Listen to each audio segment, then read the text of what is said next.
மதிய வேளையில் உங்களுக்கு பயிற்சி கொடுக்க வந்திருக்கோம். மனிதவியல் நுகர்வோர் பாதுகாப்பு உரிமைகள் தொடர்பாக உங்களுக்கு மதிய வேளையில் பயிற்சி எடுக்க வந்திருக்கோம். தென்னக நுகர்வோர் மற்றும் மக்கள் பாதுகாப்பு இயக்கம் நிறுவன தலைவர் திரு மோகன் ஐயா அவர்களையும் அவர்களுடன் வந்திருக்கும் மற்றவர்களையும் சுயஉதவி குழு மகளிர் அனைவரையும் இந்த பயிற்சிக்கு வருக என வரவேற்று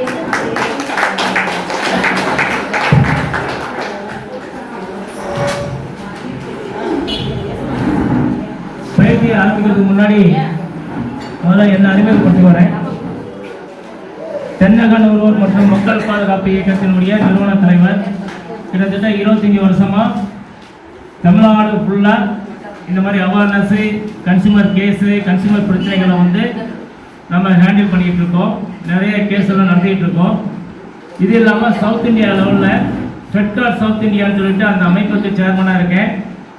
இது இல்லாமல் பீப்புள் ஃபாரம் ஆஃப் இந்தியான்னு சென்ட்ரல் கவர்மெண்ட் அதனுடைய இதுக்கு நேஷனல் செக்ரட்டரியாக இருக்கேன், தேசிய செயலாளராக இருக்கேன். இதெல்லாம் வந்து நுகர்வோர் அமைப்பு சார்ந்த விஷயங்கள் வந்து தேசிய லெவலில் நான் நிறைய ஹேண்டில் பண்ணிட்டு இருக்கோம். எல்லா ஸ்டேட்லேயுமே போய் பேசி பண்ணிகிட்டு இருக்கோம். இது இல்லாமல் நான் வந்து மனிதவியல் பத்திரிகை நடத்திட்டு இருக்கேன். இந்த பத்திரிகையினுடைய பப்ளிஷர் எடிட்டர் நான். இது புலனாய்வு விஷயங்கள் எல்லாத்தையுமே வந்து எங்கெங்க சமுதாய பிரச்சனைகளை பாதிக்கிறோமோ எல்லாத்தையுமே வந்து இந்த செய்திகளை கொண்டாடுறேன். இது இல்லாமல் யூடியூப் சேனல் பண்ணிகிட்டு இருக்கேன். மனிதவியல் டிவின்னு யூடியூப் சேனல் நடத்திட்டு இருக்கேன். அதுலேயும் சரி இந்த அவேர்னஸ் சம்பந்தமான பிரச்சனைகள், இந்த சமுதாய பிரச்சனைகள், மற்ற டிபார்ட்மெண்ட் நடக்கிற பிரச்சனைகள் எல்லாத்தையும் யூடியூப் மூலிமா நிறைய பேசிகிட்டு இருக்கேன். அதனால் வந்து இப்போ நமக்கு முக்கியமாக வேண்டியது மற்றவங்களை குறை சொல்லி நமக்கு போட்டமே கிடையாது, ரைட்டுங்களா?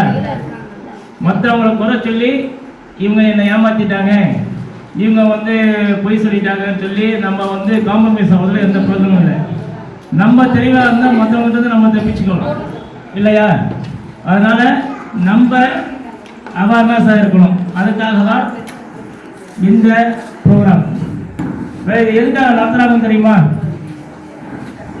இந்த ப்ரோக்ராமு சட்டசபையில் மானிய கோரிக்கையில் இது பிரச்சனையை கிளப்பி கன்சியூமர் அவேர்னஸ் கொடுக்கணும்னு சொல்லிட்டு மினிஸ்டர் உணவு பொருள் வழங்கல் அமைச்சர் மூலிமா ஆன்லைன்கள் பண்ணி கலெக்டர்லாம் டிஸ்கஸ் பண்ணி இந்த மீட்டிங்கை வந்து நடத்துறதுக்கு இவ்வளோ சிரமப்பட்டு செய்கிறாங்கன்னா எதுக்காக செய்கிறாங்க? உங்களை வந்து கூப்பிட்டு உட்கார வச்சுட்டு மத்தியானம் சாப்பிட்டுட்டு ஜாலியாக பேசிட்டு போகிறதுக்கா? உங்கள் வேலைகளில் எவ்வளோ வேலை இருக்குது. காலையிலேருந்து இப்போ எவ்வளோ பேர் நீங்கள் பாதி நேரம் வீட்டில் என்னாச்சு அதாச்சுன்னு யோசனை பண்ணிட்டு இங்கே வந்து உட்காந்துருக்கீங்களா? இங்கே உட்கார சொல்லிட்டாங்க, வேறு வழி எல்லாம் உட்காரணும் இல்லையா? ஆமாம். இப்போ வந்து இது எதுக்காக இவ்வளோத்தையும் விட்டுட்டு நம்ம இங்கே வரோம்னா, நம்மளுடைய சுய உதவி குழு எதுக்காக ஆரம்பிச்சாங்க தெரியுமா? சேமிப்பு பண்ணுறதுக்கு இல்லை. குழு ஆரம்பிச்சது பெண்களுடைய பாதுகாப்பு, அவங்களுடைய வளர்ச்சி, அவங்க சுயேட்சையா தன்னிச்சையா என்ன திறமையாக இருக்கிறதுக்காக ஒரு அமைப்பு ஆரம்பித்து அது மூலிமா அவங்களுக்கு வந்து கொடுக்கறதுக்காக தான் இந்த சுய உதவி குழு. இந்த குழு ஆரம்பித்து இப்போ குழு ஆரம்பித்த பிறகு உங்களுக்கு எவ்வளோ விஷயங்கள் தெரியுது. ஒரு தன்னம்பிக்கை வருதா இல்லையா?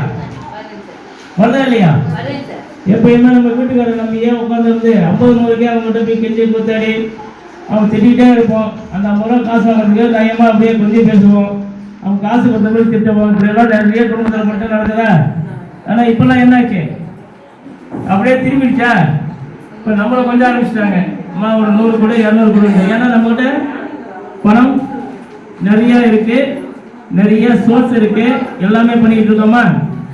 இது வந்து நமக்கு பெருமை மட்டும் இல்லை, இது வந்து நமக்கு கர்வம் கிடையாது. இது நம்மளுடைய இண்டிவிஜுவலாக ஒரு வளர்ச்சி. மகளிர் பூரா சுயமாக சிந்தித்து சுயமாக வளரணும், அவங்க தன்னிச்சையாக இருக்கணுங்கிறதுக்காக செய்கிற விஷயங்கள் தான். இதில் என்னன்னா நிறைய விழிப்புணர்வு இல்லாமல் அவ்வளோ காசு வச்சுருக்கோம், என்ன பண்ணணும்னு தெரியாது. வரவங்க ஏதாவது ஒரு கதையை சொன்னாலும் அதை நம்பி கொடுத்துட்றோம். இப்போ நிறைய கொடுத்துருக்கீங்களே, ஏதோ இப்போ நீங்கள் வந்து ஏதோ ஒரு தொழில் பண்ணுறீங்கிறது வேறு, ஒரு சொல்கிறதுலாம் நம்பி கொடுத்து நிறைய பணம்லாம் ஏமாந்துட்டு இருக்கோம், கட்ட முடியாமல் எவ்வளோ சிக்கல் வந்துட்டு இருக்கு. இப்போ இதெல்லாம் வந்து இதுலேருந்து நம்ம தப்பிக்கணும் அப்படின்னா நமக்கு ஒரு விழிப்புணர்வு வேணும். புரியுதுங்களா? விழிப்புணர்வு வேணும், சுயமாக சிந்திக்கணுங்கிறதுக்காக தான் இப்போ இந்த ட்ரைனிங் போயிடலாமா? சாப்பிட்ட மைக்கெல்லாம் தீர்ந்துட்டா? ஃப்ரீ ஆகிட்டீங்களா? சரி, அப்படியே எல்லாமே ஒரு கை தட்டுக்கு ஒரு 5 நிமிஷம் கை தட்டு பார்க்கணும். எதுக்காக கை தட்ட சொல்லுங்க, எதுக்காக கை தட்ட சொல்றோம்? கை தட்டினா அக்குப்பஞ்சர் கைக்கு நல்லது, சாப்பிட்ட மயக்கம் தீரும். 2வது சிந்தனை வேற எங்கேயாவது வச்சுட்டு இருப்போம், மணியாச்சு நீங்க எத்தனை மணிக்கு இங்கே போகணும் அங்கே போகணுன்ட்டு. கை தட்டும் போது என்ன ஆகும்? எல்லாம் ஒருங்கிணைத்து ஒரு இடத்துல நிற்கும். இப்போ நாங்கள் பேசுனோம்னா ஏதோ கொஞ்சமாவது கேட்பீங்க, அதுக்காக தான். சரிங்களா? சரி, இப்போ நுகர்வோர்னா என்ன? நம்ம தான் எல்லாருமே நுகர்வோர். அப்புறம் எதுக்கு எல்லாருமே நுகர்வோருக்கும் போது எதுக்காக இது ஒரு ட்ரைனிங், இதுக்காக ஒரு இது பண்ணிட்டு இருக்காங்க? நுகர்வோருங்கிறது பிறந்த குழந்தை முதல் ஜனாதிபதி வரை நுகர்வோர் தான், இல்லையா? ஆமாவா இல்லையா? ஆமா. அப்ப வந்து எல்லாருமே நம்ம நுகர்வோர் தான். அப்ப சட்டப்படி நுகர்வோர்னா என்னன்னா, ஒரு சொந்த உபயோகத்திற்காக பொருளோ சேவையோ காசு கொடுத்து வாங்கினால் அவர்கள் நுகர்வோர். சரியா? சொந்த உபயோகத்திற்காக பொருளோ சேவையோ காசு கொடுத்து வாங்கினால் அவர்கள் நுகர்வோர்.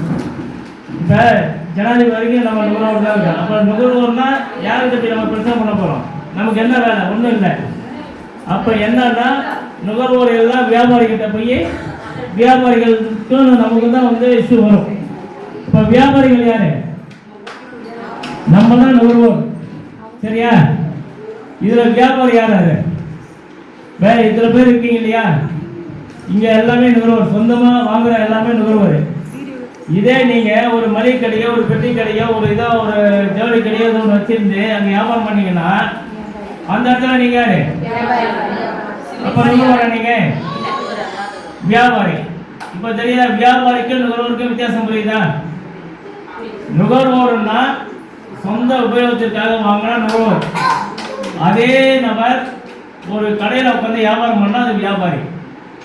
இப்போ வியாபாரத்தில் நமக்கு வந்து ஏதாவது பிரச்சனைனா தான் நம்ம வந்து இந்த மாதிரி வழக்கெல்லாம் போட்டு நிறைய பண்ணுறோம். சரி, இது எதுக்கு இப்போ திடீர்னு இந்த பிரச்சனைனா, 1960 பார்த்தீங்கன்னா நுகர்வோருக்கு எந்த உரிமையும் கிடையாது. அப்போல்லாம் உற்பத்தியாளர்கள் வியாபாரிகள் இவர்கள் பார்த்து எது செஞ்சோமோ அதுதான் அவங்க சட்டம் பூரா அவங்களுக்கு சாதகமாக இருந்துச்சே தவிர, பொருள் வாங்கி அவங்கள உற்பத்தியாளர்களை டெவலப் பண்ணுறது, வியாபாரிகளை பணக்காரமாக்குறது பூரா வாடிக்கையாளர் நம்ம நுகர்வோர். நுகர்வோருக்காக எந்த ஒரு பாதுகாப்பும் எந்த சட்டமும் இல்லாமல் இருந்துச்சு. எப்போ? 1960, 67 வரைக்கும். அப்போ என்னன்னா, ரால்ஃப் நாடான்னு சொல்லிட்டு அமெரிக்காவில் ஒரு இன்ஜினியர் வந்து ஒரு ஃபோர்டு கார் வாங்கும்போது அதில் பிளத்தில் மேனுஃபேக்சரிங் ஒரு சவுண்ட் வந்துகிட்டே இருந்துச்சு. இப்போ எத்தனையோ சர்வீஸ் பண்ணி பார்த்தாரு, அது ஒன்றும் சரியாகலை. நான் இவ்வளோ பணம் கொடுத்து வாங்கினேன், எனக்கு வந்து முறையாக வந்து இல்லை, சர்வீஸ் கொண்டு கொடுத்தேன், எதுவுமே இல்லைன்னு சொல்லிட்டு கோர்ட்டில் கேஸ் போட்டார். கேஸ் போடும்போது என்ன பண்ணுவாங்க? நம்ம பொதுவாக என்ன பண்ணுவோம்? புதுசாக ஒரு முயற்சி நம்ம போனோம்னு வச்சுக்கோங்க, என்ன பண்ணுவோம்? முதல்ல அவங்கள வந்து கிண்டல் பண்ணுவோம். ஏன்னா பைத்தியக்காரனா நீ போய் இந்த மாதிரிலாம் போயிட்டு இதுக்கெல்லாம் தேவையில்லாமல் வேலை விட்டு இல்லாமல் இது போய் பண்ணிட்டு இருக்கேன் பேசுவோமா இல்லையா? அவனை எப்போ பாராட்டுவோம்? அதில் அவங்க கிண்டல் கேலி எல்லாத்தையும் மீறி அந்த சாதனை பண்ணும்போது இதே கிண்டல் பண்ணும் கூட என்ன பண்ணுவோம்? ஆணும் பார்ப்போம், அவனை பாராட்டுவோம். இதுதான் நடைமுறை. அப்போ நம்ம ஒரு விஷயங்கள் செய்யும் போது இந்த கேலி கிண்டலை வந்து நம்ம கேர் பண்ணாமல் போனால் மட்டும்தான் நம்ம ஜெயிக்க முடியும். அதே மாதிரி அவர் என்ன பண்ணாரு, நீ எது வேணாலும் சொல்லி வேணான்னு சொல்லிட்டு கோர்ட்டில் கேஸ் போட்டார். போட்டப்ப கேஸில் வந்து அவர் ஜெயிச்சார். ஜெயிக்கும் போது என்ன இருந்துச்சுன்னா, அந்த வண்டியை மாற்றி கொடுக்கணும், அவனுக்கு மன உளைச்சலுக்கு நஷ்டஈடு கொடுக்கணும், கோர்ட்டு செலவு கொடுக்கணும்னு சொல்லிட்டு ஒரு தீர்ப்பு வந்துச்சு. வந்தப்போ தான் இது எல்லாமே செய்தித்தாள் இதில் பெரிய லெவலில் வந்த உடனே அமெரிக்கா பார்லிமெண்ட் அளவுக்கு இந்த நியூஸ் போச்சு. அப்போ அமெரிக்காவில் வந்து ஜான் கென்னடி வந்து அதிபராக இருந்தார். அப்போதான் எல்லாமே சிந்திக்க ஆரம்பிச்சாங்க. இது வரைக்கும் நம்ம வியாபாரிகளுக்கு உற்பத்தியாளர்கள்லாம் சாதகமாக எல்லாமே இருக்கு, நம்மளை வாழ வைக்கிற நுகர்வோருக்குன்னு எதுவுமே நம்ம உரிமை குழுவில் சட்டமும் இல்லையே அப்படின்னு சொல்லிட்டு அப்போதான் யோசிக்க ஆரம்பிச்சாங்க. அப்போ வந்து என்ன பண்ணாங்க, பார்லிமெண்ட்ல 6 உரிமைகள் நமக்கு கொடுத்தாங்க. எத்தனை உரிமைகள்? 6 உரிமைகள் கொடுத்தாங்க. அந்த 6 உரிமைகள் தான் நம்மளுடைய நுகர்வோர் பாதுகாப்பு உரிமைகள் அப்படிங்கிறது. அந்த 6 உரிமைகள் என்னன்னா, பாதுகாப்பு உரிமை, அதுக்காக தகவல் பெறும் உரிமை, தகவல் அதே பிறகு தேர்ந்தெடுக்கும் உரிமை, அதே பிறகு முறையீட்டு உரிமை, அதே பிறகு குறைதீர் உரிமை, அதுபோல் நுகர்வோர் கல்வி பெறும் உரிமை. இந்த 6 உரிமையும் அவங்களுக்கு கொடுத்தாங்க. இந்த 6 உரிமைகள் வந்து என்னன்னா, அமெரிக்காவில் மட்டும் இல்லை, இது உலக அளவில் இது கொண்டு வரணுங்கிறதுக்காக ஒவ்வொரு நாடும் வந்து இது பண்ணும்போது 1986 ராஜீவ்காந்தி பிரைம் மினிஸ்டர் இருந்தார் இல்லையா, அப்போ வந்து பார்லிமெண்ட்ல வந்து நுகர்வோர் பாதுகாப்பு சட்டத்தை கொண்டு வந்தாங்க. அதுக்கு தான் நுகர்வோர் பாதுகாப்பு சட்டம் 1986 பேர். அப்போ கொண்டு வந்தப்ப அந்த சட்டத்தை வந்து மக்கள் மத்தியில் கொண்டு வரணும் இல்லையா, அதுக்காக என்ன பண்ணாங்கன்னா, இப்போ எங்களை மாதிரி நுகர்வோர் குழுக்கெல்லாம் நிறைய என்கரேஜ் பண்ணி ஆர்மின்னு சொல்லி எங்களுக்கு நிறைய ட்ரைனிங் கொடுத்தாங்க. கிட்டத்தட்ட நான் 25 வருஷமும் இதில் ட்ரைனிங் ஃபுல்லாக ட்ரைனிங் எடுத்து எல்லாமே பண்ணிட்டு இருக்கோம். அப்போ எங்களுக்கு ட்ரைனிங் கொடுத்து நாங்கள் வந்து பப்ளிக்கில் இந்த கிராமத்தோறும் கொண்டு வந்து இந்த அவேர்னஸ் கொடுக்கணும்னு சொல்லிட்டு, இதில் என்ன ஆச்சுன்னா, இந்த அவேர்னஸை வந்து நம்ம கொடுக்குறோம். இப்போ நீங்கள் ஏதாவது உங்கள்கிட்ட ஒரு பிரச்சனைனா நான் சொன்னால் நீங்கள் செய்வீங்க அப்படிங்கிறத ஒரு மரியாதை. அப்போ நான் சொல்லி நீங்கள் செய்யலைன்னா எனக்கு ஏதாவது பிரச்சனை வந்துடும்னா பயம். அப்போ அந்த பயம் இருந்தால் தானே நீங்கள் நான் சொல்ல செய்வீங்க, இல்லைன்னா செய்வீங்களா? எதுக்குடா தொல்லை, அதான் சொல்ல செஞ்சுட்டு போகலான்னு சொல்லி செய்வீங்க. இவன் என்ன சொல்ல நம்ம என்ன கேட்கறது, போனான்னா என்ன பண்ணுவீங்க? எதுவுமே நடக்காது. அந்த மாதிரி தான் 1986 சட்டம் நமக்கு வந்து பெரிய லெவலில் உபயோகப்படுத்தலை. காரணம் என்னன்னா, வியாபாரிகளோ உற்பத்திகளை ஏமாத்துறவங்களோ யாரும் நம்மளை அந்த சட்டத்தை என்ன பண்ண பார்த்துக்கலாங்கிற மாதிரி போயிட்டாங்க. அப்போ இதெல்லாம் நாங்கள் பரிந்துரை பண்ணி 2002 வந்து திருப்பி அந்த சட்டத்தை திருத்தி கொண்டாந்தாங்க. கொண்டு வரும்போது கொஞ்சம் நமக்கு அந்த சட்டத்துக்கு கொஞ்சம் பவர் கொடுத்தாங்க. ஆனால் அந்த பவரும் வந்து பெரிய லெவலில் நுகர்வோருக்கு வந்து பலன் கொடுக்கல. அப்போ இதெல்லாம் பரிந்துரை பண்ணி 2019 வந்து மிகப்பெரிய அளவில் ஸ்ட்ராங்காக எல்லாத்தையும் வானலாவிய அந்த அதிகாரம் இல்லையா, நான் தாண்டா அப்படிங்கிற மாதிரி அந்த அளவுக்கு ஒரு பெரிய அதிகாரத்தையும் சட்ட ரீதியாக கொடுத்து நமக்கு வந்து பெரிய பாதுகாப்பும் பெரிய அரணாகவும் இருக்கிறது இப்போ 2019 நுகர்வோர் பாதுகாப்பு சட்டம். ரைட்டுங்களா? இந்த சட்டத்தை பற்றி நம்ம அப்புறம் பேசலாம். உரிமைகள் பற்றி உங்களோட பாதுகாப்பு உரிமைனா என்ன உங்களுக்கு அப்படியே ஓரளவு சொல்லிட்டுமா? பாதுகாப்பு உரிமைனா, நீங்கள் போய் ஒரு பொருளை வாங்க போறீங்க, போகும்போது அதில் நமக்கு பாதுகாப்பு இருக்கான்னு தெரியும். இப்போ பாதுகாப்பு எதுலாம் பார்ப்போம். நம்ம இப்போ ஏசி வாங்குகிறோம், ஃப்ரிட்ஜ் வாங்குகிறோம், கிரைண்டர் வாங்குகிறோம், அயன் பாக்ஸு, இதெல்லாம் எலக்ட்ரிக் ஐட்டெல்லாம் வாங்குகிறோம் இல்லையா? வாங்கும் போது என்ன ஆகுனா, நம்ம பாட்டு போகிறோம், விலை இது கம்மியாக இருக்குது, அதை பார்த்து வாங்கிட்டு வந்துடுறோம். வாங்கிட்டு வந்து போடும்போது ஷாக் அடிக்கும், இல்லைன்னா புஷ்ஷுன்னு அது இதாகும், இதெல்லாம் நிறையா இருக்குது. அப்போ நமக்கு ஆபத்து இருக்குது. அப்போ வாங்கும்போது என்னென்னா பாதுகாப்பு இருக்கான்னு நம்ம பார்க்கணும். இப்போ பாதுகாப்பு இருக்கான்னு பார்க்கணும், என்ன பண்ணணும்? எதுக்கு ஐஏசி முத்திரை இருந்தால் போதுமா? எதுக்கு ஐஏசி முத்திரை? ஐஏசி முத்திரை அது வந்து தனி சப்ஜெக்ட் உங்களுக்கு நான் சொல்கிறேன். இந்த முத்திரைகள் வந்து எதுக்கு, அது என்ன நிறுவனம், எப்போ ஆரம்பிச்சது, அந்த நிறுவனத்துக்கு என்ன ஒர்க்குங்கிறதெல்லாம் நான் சொல்கிறேன். இப்போ பாதுகாப்பு உரிமையில் வந்து நம்ம அதை பார்க்குறோம், ஐஎஸ்ஐ முத்திரையெல்லாம் இருக்கான்னு பார்த்துட்டு வாங்கணும். காரணம் என்னன்னா, இன்றைக்கி வந்து ஒன்றும் இல்லை, நீங்கள் ஒரு இது அயன் பாக்ஸ் வாங்குறீங்க, ஒரு ரேடியோ வாங்குறீங்க, ஒரு ஃபேன் வாங்குறீங்க, எல்லாமே என்ன ஆகும்? டெல்லியிலேருந்து அசம்பிள் செட்டு கொண்டாடுவான். இது பிராண்டட் என்ன ஆகும்னா பார்த்தீங்கன்னா 2000 ரூபா ஒரு ஃபேனுன்னு வச்சுக்கோங்க. அசம்பிள் செட்டு பார்த்தீங்கன்னா 1500 ரூபாம்மா. அது பார்த்தீங்கன்னா இந்த 2000 ரூபா ஃபேன் இருக்கு இல்லையா, அது கூட இது ரொம்ப கவர்ச்சியாகவும் அழகாகவும் ரொம்ப ஃபேஷனாகவும் இருக்கும். 1500 ரூபா, அது இது 2000 ரூபா. நீங்கள் எங்கே போவீங்க? 1500 ரூபாய்க்கு போவீங்க. அப்போ அந்த கவர்ச்சியை பார்த்துட்டு நம்ம 1500 ரூபாய்க்கு போகும்போது அங்கே என்ன இருக்கும்? பாதுகாப்பு கேரண்டி எதுவுமே இருக்காது. 4 நாள் கூட 5 நாள் சவுண்டு வரும், போனோன்னா அம்மா இதெல்லாம் லோக்கல் செட்டுமா போவோம் அப்படிமா, அசம்பிள் செட்டுமா. அப்போ நமக்கு வந்து ஐஎஸ்சி முத்திரைங்கிறது ஸ்டாண்டர்டாக இருக்கும். அப்போ ஐஎஸ்சி முத்திரைங்கிறது நுகர்வோருக்கு அதில் என்னென்ன பாதுகாப்பு வேணும் அதெல்லாம் கரெக்டாக இருக்காங்கிறதெல்லாம் டெஸ்ட் பண்ணி கொடுக்குறது தான் ஐஎஸ்சி முத்திரை. அப்போ வந்து நம்ம பாதுகாப்பில் பார்த்துடுறோம், தகவல் வாங்குகிறோம். ஒரு கடைக்கு போகிறோம், போன உடனே ஃப்ரிட்ஜ் வேணும் கொடுங்க அப்படின்னு கேட்குறோமா? இல்லை ஃபேன் ஒன்று. நம்ம அதை பற்றி விவரங்கள் கேட்குறோம். ஃப்ரிட்ஜில் எத்தனை லிட்டர் ஃப்ரிட்ஜு, அது கரண்ட் எவ்வளோ இருக்கும், கேரண்டி இருக்கா, வாரண்டி இருக்கா, என்ன வேலை, எவ்வளோ டிஸ்கவுண்ட் பண்ணுறீங்க, எதுக்காக பண்ணுறீங்க, பில்லில் என்ன பண்ணுவீங்க, இப்படி 1000 கேள்வி கேட்குறோமா? இதெல்லாம் தகவல் கேட்டு என்ன பண்ணுறோம்? அந்த தகவலில் நமக்கு திருப்தி ஆகிடுது. திருப்தி ஆகணும்னு என்ன பண்ணுறோம்? பொருளை வாங்குகிறோம். பொருளை வாங்கும்போது என்ன பண்ணுறோம்? கடைக்காரம்மா நீ இந்த கம்பெனி தான் வாங்கணும், இதை தான் நல்லா இருக்கும், இதை தான் வாங்கணும்னு சொன்னால் நம்ம அதை தான் வாங்கணுங்கிற கட்டாயம் கிடையாது. அப்போ நமக்கு தேர்ந்தெடுக்கிற உரிமை இருக்குது. 3வது உரிமை தேர்ந்தெடுக்கிற உரிமைனா ஒரு 10 கம்பெனி இருக்குது. 10 கம்பெனி பற்றி ஒரு தெரிஞ்சுக்கிட்டோம். அதில் நமக்கு எது திருப்தியாக இருக்கோ அந்த கம்பெனியை நம்ம வாங்குகிறோம். ஸோ தேர்ந்தெடுத்தாச்சும் வாங்கிட்டோம். வாங்கி வீட்டில் கொண்டு வந்து வச்சாச்சு. வச்ச உடனே என்ன பண்ணுறோம்? அதை ஆப்ரேட் பண்ணுறோம். நல்லா இருக்கு, ஒரு நாள் நல்லா இருக்கு, 2 நாள் நல்லா இருக்கு, 3ஆவது நாள் பார்த்தீங்கன்னா ஒரு சவுண்டு வருது, இல்லை ஏதோ ஒரு ப்ராப்ளம் வந்துட்டு இருக்கு. வந்தவுடனே நம்ம என்ன பண்ணோம்? என்னடா காசு கொடுத்து வாங்கினா நம்ம ஏமாத்திட்டானு சொல்லிட்டு பக்கத்தில் வாடான்னு சொல்லிட்டு கூப்பிட்டு போய் அவனுக்கு தராரம் பண்ணுறோம். தராரம் பண்ணுவோம். பண்ணிட்டு தானே இருந்தோம் இல்லையா? தராரம் பண்ணால் என்ன ஆகும்? நமக்கான தீர்வு கிடைக்காது, பிரச்சனைகள் தான் வளரும். அப்போ என்னன்னா அந்த கம்பெனிக்காரன்ட்ட முறையிடணும். எப்போ அவங்க வந்து இந்த பொருள் வாங்கிட்டு வந்தால் இதில் இந்த பிரச்சனை இருக்குது, நீ அதை எனக்கு சரி பண்ணிக்கணும்னு கேட்குறோம். கேட்ட உடனே அவன் என்ன பண்ணோம்? உடனே அதை இடத்துல வந்து சர்வீஸ் இன்ஜினியர் கூப்பிட்டு வந்து அதெல்லாம் செக் பண்ணி அதை சர்வீஸ் பண்ணி நம்ம கொடுக்கணும். கொடுத்துறானா பிரச்சனை முடிச்சு நமக்கு. சப்போஸ் கொடுக்கலன்னா என்ன பண்ணுவீங்க? இன்னைக்கு வரோமா, நாளைக்கு வரோமா, நாளைக்கு வரோமான்னு போட்டு இழுத்துக்கிட்டே இருக்கான். வர மாட்டானா? 4-5 லீவு ஃபோன் பண்ணுறோம், 4-5 லீவு போய் பார்க்குறோன்னு சொல்கிறோம். ஏமா சொல்ல நம்ம பொறுமையாக தான் வரணும்னா நம்ம உடனே மரியாதை இல்லாமல் ஒரு சத்தம் போடுவோம். என்னடாலும் உட்காந்துருப்போம். அப்போ அதுக்கு தீர்வு என்ன? கம்ப்ளைண்ட் எங்கே பண்ணணும்? நுகர்வோர் குறைதீர் மன்றம்னு இருக்கு இல்லையா?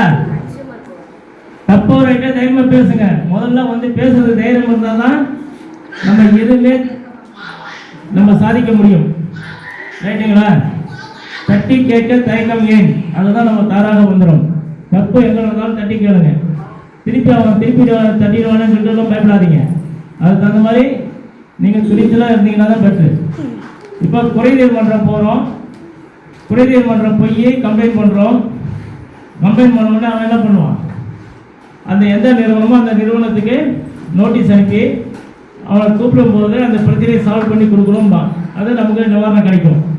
இதை வந்து குறைதீர் மன்றத்துக்கு போகும்போது, குறைதீர் மன்றத்துக்கு போனோம்னா குறைதீர் மன்றம் வந்து 3 அடுக்காக இருக்கு. என்னென்ன மன்றம் இருக்கு? மாவட்ட குறைதீர் ஆணையம், மாநில குறைதீர் ஆணையம், தேசிய குறைதீர் ஆணையம், 3 ஆணையம் இருக்கு. இந்த 3 ஆணையத்தில் நம்ம வந்து ஒவ்வொரு மாவட்டத்துக்கும் தலைமையில் வந்து ஒரு ஆணையம் இருக்கும். இப்போ திருச்சி எடுத்திங்கன்னா நம்ம கோட்டுக்குள்ளேயே கன்சியூமர் கோர்ட்டுங்கிறோம் இல்லையா, அது இருக்குது. அதே மாதிரி ஒவ்வொரு டிஸ்ட்ரிக்ட்டுங்க இருக்கும். இதில் வந்து என்னென்னா 50 லட்சம் வரைக்கும் பிரச்சனைனா நம்ம இங்கே குறைதீர் ஆணையத்துக்கு மாவட்ட லெவலில் போகலாம். 50 லட்சத்துக்கு மேலே 2 கோடி வரைக்கும் மாநிலத்துக்கு போகலாம், 2 கோடிக்கு மேலே தேசியத்துக்கு போகலாம். இதில் போனோன்னா நமக்கு தீர்வு கிடைக்கும். இது எந்தெந்த மாதிரி தீர்வு கிடைக்கும்? நமக்கு அமௌண்ட்டு கிளைம் ஆகும். ஒன்று வந்து என்ன பண்ணுவாங்கன்னா அந்த பொருளை மாற்றி கொடுக்க சொல்லுவாங்க. 2வது அதுக்கான பணம் கொடுக்க சொல்லுவாங்க. 3வது மன உளைச்சல் அடைஞ்சுன்னா அந்த மன உளைச்சலுக்காக அவர் நஷ்டஈடு கொடுக்க சொல்லுவாங்க. 4வது வந்து என்ன பண்ணுவாங்க? நம்ம அந்த கோர்ட்டு அந்த ஆணையத்துக்காக நம்ம ஸ்டாம்ப் வாங்குறோம், இது வாங்குறோம்னா இல்லையா, செலவு பண்ணுறோம் இல்லையா, அந்த செலவு தொகையை கொடுக்க சொல்லுவாங்க. இந்த 4 தீர்வும் குறைதீர் ஆணையத்தில் போய் நம்ம முறையிடும் போது நமக்கு இந்த சால்வெல்லாம் கிடைக்காது. சரி, இதெல்லாம் பண்ணுறோம். நுகர்வோர் கல்வி பெறும் உரிமை இருக்கு இல்லையா, அது இருக்கு. நமக்கு இதெல்லாம் வழி இருக்கு, போகலாம், இதெல்லாம் நம்ம ஜெயிக்கலாம், நம்ம கேட்கலாம்னு நமக்கு தெரிஞ்சாதானே போக முடியும். எதுவுமே தெரியாமல் இருந்தால் என்ன பண்ணுவோம்? சேவனையான வீட்டில் உட்காந்துருப்போம். வரவங்கள்ட்ட புலம்பிக்கிட்டு உட்காந்து போக தவிர வேலை பார்க்க மாட்டோம். இப்போ இதெல்லாம் தெரியணும்னா என்ன பண்ணோம்? கல்வி வேணும். நுகர்வோர் கல்விங்கிறது ரொம்ப ரொம்ப முக்கியம். அந்த கல்வி அறிவுங்கிறது முக்கியம். ஸோ இந்த 6 உரிமையை வந்து நம்ம பயன்படுத்தலாம். இது இல்லாமல் அரசியல் அமைப்பு சட்டப்படி நமக்கு எப்பயுமே எல்லாருக்குமே ஒரு 2 உரிமை அடிஷனலாக உண்டு. அடிப்படை தேவைக்கான உரிமை, சுற்றுச்சூழல் பாதுகாப்புக்கான உரிமை. இந்த 2 சேர்த்தா 8 உரிமை ஆயிடுச்சு. இப்போ 8 உரிமையும் நம்ம அதை பாதுகாத்துக்கிறது எல்லா உரிமையும் நமக்கு இருக்குது. சரி, இதெல்லாம் இருக்குது. ஆனால் கடமைகள் ஒன்று இருக்கு இல்லையா? கடமைகளுக்கு என்ன பண்ணுவோம்? நம்ம இப்போ என்ன பண்ணிட்டு இருக்கோம் தெரியுமா? போகிறோம், கடையில் போகிறோம், இதெல்லாம் பேசிடுறோம், வாங்கிடுறோம், பொருளை வாங்கிடுறோம், அவன் பில்லெல்லாம் போட்டு கொடுப்பான். வரும்போதே என்ன பண்ணுறோம்? பொருளை தூக்கி ஆட்டோவில் வச்சுட்டு பில்லை தூக்கி குப்பையில் போட்டுடுறோம். அதானே பண்ணுறோம். ஏன்னா நமக்கு தேவையில்லை, ஜாபம் வந்துட்டு இனிமேல் பில்லு இருக்குது, பேப்பர் இருக்குது, போய் எங்கடா வைக்கிறதுன்ட்டு. ஆனால் அந்த பொருளை ப்ராப்ளம் ஆகிடுச்சு, நுகர்வோர் குறைதீர் மன்றம் போகிறோம், நம்ம நிவாரணம் வாங்குகிறோம், நியாயம் கேட்குறோன்னா நமக்கு என்ன வேணும்? ஆதாரம் நிச்சயமாக இருக்கணும். ஆதாரம் இருந்தால் தான் எந்த கடையில் பொருள் வாங்கணும், எவ்வளோக்கு வாங்கணும், என்ன பில்லு போட்டால், கூட போட்டாரோ கம்மியாக போட்டானா, இது எல்லாமே அதில் தான் நமக்கு தெரியும். அப்போ வல்லவனுக்கு புல்லும் ஆயுதம், நுகர்வோருக்கு பில்லு ஆயுதம். பில்லு இருந்தால் எல்லா நுகர்வோரையும் நம்ம வந்து ஸ்ட்ராங்காக எடுக்கலாம். சரி, பில்லு இருந்துச்சு, வேற என்ன கடமைகள் இருக்கு நமக்கு? இப்போ ஒரு பொருள் வாங்க போகிறோம், நம்ம போகும்போது 2 பேர் சேர்ந்து போகிறோமா, போயிட்டு பொருளை கேட்டுட்டு நம்ம உட்காந்து கதையை பேசிகிட்டு இருப்போம். அவன் என்னென்னா அவங்க தான் ஒரு கதையை சொல்லிட்டு அந்த பொருளை நம்ம தலையில் கட்டி விட்டோம், நம்ம போயிடுவோம். ஆனால் நம்ம ஒரு பொருள் வாங்கும்போது அந்த பொருள் வாங்குகிற ஆர்வம் நமக்கு இருக்கணும். அந்த ஆர்வத்தோடு அந்த உணவு போடும்போது அந்த ஆர்வம் இருந்தால் தான் அவன்கிட்ட போய் நம்ம கேள்வி கேட்குறது, அவன் சொல்கிறதெல்லாம் கரெக்டாக இருக்கா, பதில் கரெக்டாக இருக்கா, இல்லை போய் சொல்கிறாங்கிறது நம்ம தெரிஞ்சுக்கணுன்னா நம்ம என்ன பண்ணணும்? இப்போ நான் பேசுகிறது நீங்கள் கேட்டால் தான் எனக்கு நான் கேட்குறதுக்கு பதில் சொல்ல முடியும். சாப்பிட்டாச்சு, மயக்கமாக இருக்குது, 5 மணி வரைக்கும் உட்கார வச்சுருக்காங்க, சரி அவன் வாட்டு கற்றுட்டு நம்ம வாட்டுக்கு தலையாட்டிகிட்டு இருக்கான்னு சொல்லிட்டு தூங்கிக்கிட்டே தலையாட்டினா என்ன ஆகும்? நம்ம என்ன பேசணும்னு தெரியாது. அந்த மாதிரி அந்த விஷயத்துக்கு பொருளை வந்து ஆர்வம் இருக்கணும். ஆர்வம் இருந்தால் மட்டும்தான் நமக்கு வந்து அதில் தப்பு எது, ரைட்டு எது, அவன் சரியாக சொல்கிறதா என்னங்கிறதுலாம் தெரியும். அதனால் ஆர்வத்தோடு அந்த பொருளை வந்து நம்ம வாங்க போகணும். 3வது வந்து தேவைக்காக வாங்கணும். ஆடம்பரத்துக்கு போய் வாங்கக்கூடாது. எதுக்கு ஆடம்பரத்துக்கு போய் வாங்கக்கூடாது? நம்ம நிறைய தரம் பண்ணுறோம். என்ன பண்ணுறோம்? 4 பேர் சேர்ந்து உட்காந்து பேச ஆரம்பித்தானா ஒவ்வொருத்தரும் ஒரு கதையை பேசும்போது என்ன ஆகும்? என் வீட்டில் என் பையன் பார்த்தியா இதை வாங்கிட்டு வந்தான், நான் போய் வாங்கிட்டு வந்தேன், என் வீட்டுக்காரர் பண்ணிகிட்டு இருந்தாரு அப்படின்னு நீ என்ன பண்ணுவேன்? ஆகா, இவ்வளோ கதை எதுக்கு சொல்லிட்டு இருக்கா, நம்மளும் ஏதாவது சொல்லணும்னு சொல்லிட்டு என்ன பண்ணுவோம்? உடனே சாயங்காலம் வீட்டுக்காரர் கஷ்டப்பட்டு அங்கே வருவார். வாயா நீ என்ன அங்கங்கே இதெல்லாம் பண்ணிட்டு இருக்காங்க, வாங்கிட்டு இருக்காங்க, நீ எப்போ பார்த்தாலும் ஒன்றுமே பண்ணலையான்னு சொல்லிட்டு அவங்கள்ட்ட தயார் பண்ணி உப்பு இல்லாத சாதம்லாம் போட்டு என்ன பண்ணுவான்? வேறு வழியே இல்லைன்னா அவங்கள்ட்ட வந்து இருந்த காசையும் கடை வாங்கி காசையும் வாங்கிட்டு போய் நம்ம போய் பொருள் வாங்கிட்டு வந்துடுவோம். வாங்கிட்டு வந்து நம்மளும் பெருமையாக பேசுவோம். அப்போ என்ன ஆகும்? நம்மளுடைய பொருளாதாரம் என்ன, நம்மளுடைய லைஃப் என்ன, நம்மளுடைய வாழ்க்கை தரம் என்ன, நம்ம என்ன சுச்சுவேஷனுங்கிறது நமக்கு தான் தெரியும். அவங்க சுச்சுவேஷன் அவங்களுக்கு தெரியும். அவங்க பொருளாதாரம் கொஞ்சம் வசதியாக இருக்க வாங்கிட்டாங்க. அதுக்காக நம்ம வாங்கினா என்ன ஆகும்? வாங்கும்போது பெருமையாக பேசிடலாம். அதான் பரவாயில்ல, நேற்று சொன்ன இப்போ உடனே வாங்கிய முன்னாடி பெரிய ஆள் தான் நம்மளை பெருமை பேசுவாங்க. ஒரு 10 நாள் கழிச்சு என்ன ஆகும்? கடைக்காரன் வந்து வீட்டில் இருந்து ஏமா வட்டி கட்டியான்னு சத்தம் போடுவான். அப்போ நம்ம பெருமையெல்லாம் என்ன ஆகும்? அசிங்கமாயிடுமா? எதுக்கு ஒரு 5 நிமிஷம் பெருமைக்காக நம்ம அசிங்கப்படுவானே? அது பேசாமல் நமக்கு தேவைக்கான பொருள் என்ன இருக்கோ அதை வாங்கிட்டீங்கன்னா, தரமாக வாங்கிட்டீங்கன்னா நல்லா இருக்கும் இல்லையா? இதெல்லாம் நம்ம கடமைகள் இருக்குது. அப்போ நீங்கள் வந்து என்னன்னா உங்களுக்கு தேவைக்கான பொருளை, அத்தியாவசியமான பொருளை மட்டும் வாங்குங்க. எந்த பொருள் வாங்கினாலும் அது பொருளை ஆர்வமாக பார்த்து அது யோசனை பண்ணி கரெக்டாக வாங்குங்க. எதை வேணாலும் பில்லு வாங்குங்க. பில்லு வாங்கி வீட்டில் போய் ஒன்றும் நீங்கள்லாம் பெண்களுக்கெல்லாம் சொல்ல வேண்டியதில்லை. ஒரு பீரோ தந்தாலும் கிட்டத்தட்ட அப்படியே புடவையாக அடுக்கி வச்சுருப்பீங்க இல்லையா? அந்த புடவைக்கு கீழே இப்போ நிறைய வீட்டில் தான் பண்ணாங்க. எதாக இருந்தாலும் அந்த புடவை கீழே ரகசியமாக வைக்கிறதெல்லாம் அந்த புடவை கீழே தான் வைப்பீங்க. அந்த பணம் சேர்க்கறது போகிறது எல்லாமே பார்த்தீங்கன்னா அந்த கடைசியை பொருள் ஏன்னா எவனும் போய் தேட மாட்டோம். ஏது இது எல்லாருக்குமே தெரிஞ்சிருக்கு. காசு இல்லைன்னா என்ன பண்ணணும்னா முதல்ல என்ன பண்ணுறாங்க? நேராக வீட்டுக்கு போய் பீரோ திறந்து புடவைக்கு இருக்கிறதெல்லாம் இருக்கான்னு பார்த்து கடைசியை வாங்கி பார்த்துடலாம். அடுத்தது பார்க்குறாங்க. அதெல்லாம் நீங்கள் என்ன பண்ணுறீங்க? ரகசியத்தை வச்சுட்டு இந்த மாதிரி பில்லெல்லாம் வச்சிங்கன்னு வச்சுக்கோங்க. இந்த பில்லெல்லாம் நீங்கள் அந்த மாதிரி வச்சுட்டீங்கன்னா அதோட கிடக்கும். தேவைன்னா பிரச்சனை இருக்கோல, இல்லைன்னா அதோட இருக்கும், ஒன்றும் பிரச்சனை இல்லை. அதனால் வந்து உங்கள் கடமைகளும் உரிமைகளும் நீங்கள் வந்து ஃபாலோ பண்ணுங்க, சிறப்பாக அமையும். ரைட்டுங்களா? இதெல்லாம் காலையில் இதெல்லாம் கேட்டீங்களா? ரைட்டு. அதுக்கு அடுத்தது நம்ம என்ன பண்ணுறோம், நைட்டு தூங்கிடுவோம் இல்லையா? தூங்கிட்டு காலையில் எத்தனை மணிக்கு எழுந்திரிக்கிறோம்? 5 மணிக்கு. போய் சொல்லாமல் சொல்லுங்க, 5 மணிக்கு. சரி, இப்போ நமக்கு எழுந்திரிக்கிறதுக்கு முன்னாடி என்ன சவுண்டு கேட்கும்? நமக்கு அலாரம் கேட்கும். வேற என்ன சவுண்டு சொல்லுங்க? வேற என்ன சவுண்டு? காக்கா கத்தம், குருவி கத்தம், மயில் கத்தம், கோழி கத்தம். அப்புறம் வேற என்ன கத்தம்? பால்காரன் என்ன சவுண்டு போடுவானா? மணி அடிச்சு வருவானா? எதுக்காக வராம? அம்மா பால் அப்படின்னு கத்தோட சவுண்டோட வருவானா? வரானா இல்லையா? இப்பெல்லாம் வந்து ஸ்பீக்கர் வச்சுட்டான். கத்தி கத்தி ஆகுது. என்ன பண்ணலாம், ஸ்பீக்கர் ஆன் பண்ணி விட்டா அதோட அம்மா பால்னு கத்திக்கிட்டே வரும். பெல்லு மட்டும் சவுண்டு கேட்கும். அப்படின்னா என்ன அர்த்தம்? அம்மா பால் வாங்குவாங்கன்னு அர்த்தம் இல்லையா? நுகர்வை பொறுத்தவரை நாங்கள் என்ன சொல்லுவோம்னா, அம்மா பால்னு வரும்போது பெல் அடிக்கிறா இல்லையா? பெல் அடிச்சோன்னு கண்ணு முடிக்கிறோம். தூங்காதுங்கப்பா, கண்ணு முடிங்க, ஏமாறதுக்கு தயாராகிட்டீங்க. நீங்கள் தூங்குற வரைக்கும் திருப்பி ஏமாந்து நிறைய விஷயங்கள் இருக்குது ஏமாறதுக்கு. உஷாரா வாங்கலான்னு சொல்லி இருக்கிற மாதிரி அர்த்தம். எதுக்காக அதை சொல்கிறோம்? எச்சரிக்கை மணி. கண்ணு முடிச்சிங்கன்னா திருப்பி கண்ணு மூடுற வரைக்கும் நீங்கள் ஏமாந்துகிட்டே இருக்க போறீங்கன்னு ஒரு எச்சரிக்கை கொடுக்குற மணியாக தான் நம்ம இருக்கணும். காரணம் எதுக்கு? எதுக்காக அது எச்சரிக்கை மணிங்கிறோம்? எதுக்குமா சொல்றோம்? அதாவது பால் ஒன்று கொடுக்குறான் இல்லையா? என்ன கலக்குறான்? கலப்படம் ஆரம்பிக்கிறானா? பால் கலப்படத்தில் பால் வாங்கிட்டீங்க. வாங்கி அடுப்பில் வச்சு என்ன பண்ணுறீங்க? டீ தூள், டீல கலப்படம், காபி தூளில் கலப்படம், சர்க்கரையில் கலப்படம். இதெல்லாம் அந்த புக்கில் இருக்கும். எதுல என்ன கலக்குறான்னு. சர்க்கரையில் ரவா, காபி தூளில் நிறைய அதெல்லாம் கலப்பாங்க. இதை கலப்படம் அதெல்லாம் போட்டு வாங்கி அதை ருசியாக நம்ம டீ காபி குடிச்சிடணும். குடிச்சோடனே என்ன பண்ணுறோம்? நிறைய வீட்டில் குடிக்கிறதுக்கு முன்னாடி ப்ரெஷ் பண்ணுவாங்க, நிறைய வீட்டில் குடிச்ச பிறகு பண்ணுவாங்க. ப்ரெஷ் பண்ணும்போது என்ன ஆகும்? பேஸ்ட்டில் கலப்படம். இந்த ப்ரெஷ்லேயே இருக்கு இல்லையா? அதில் வந்து அந்த இது இருக்கு இல்லையா? அந்த ப்ரெஷ் பண்ணுறோம் இல்லையா? அதுலேயே வந்து அந்த பிளாஸ்டிக்னு சொல்லி வேறு எது போடுவாங்க.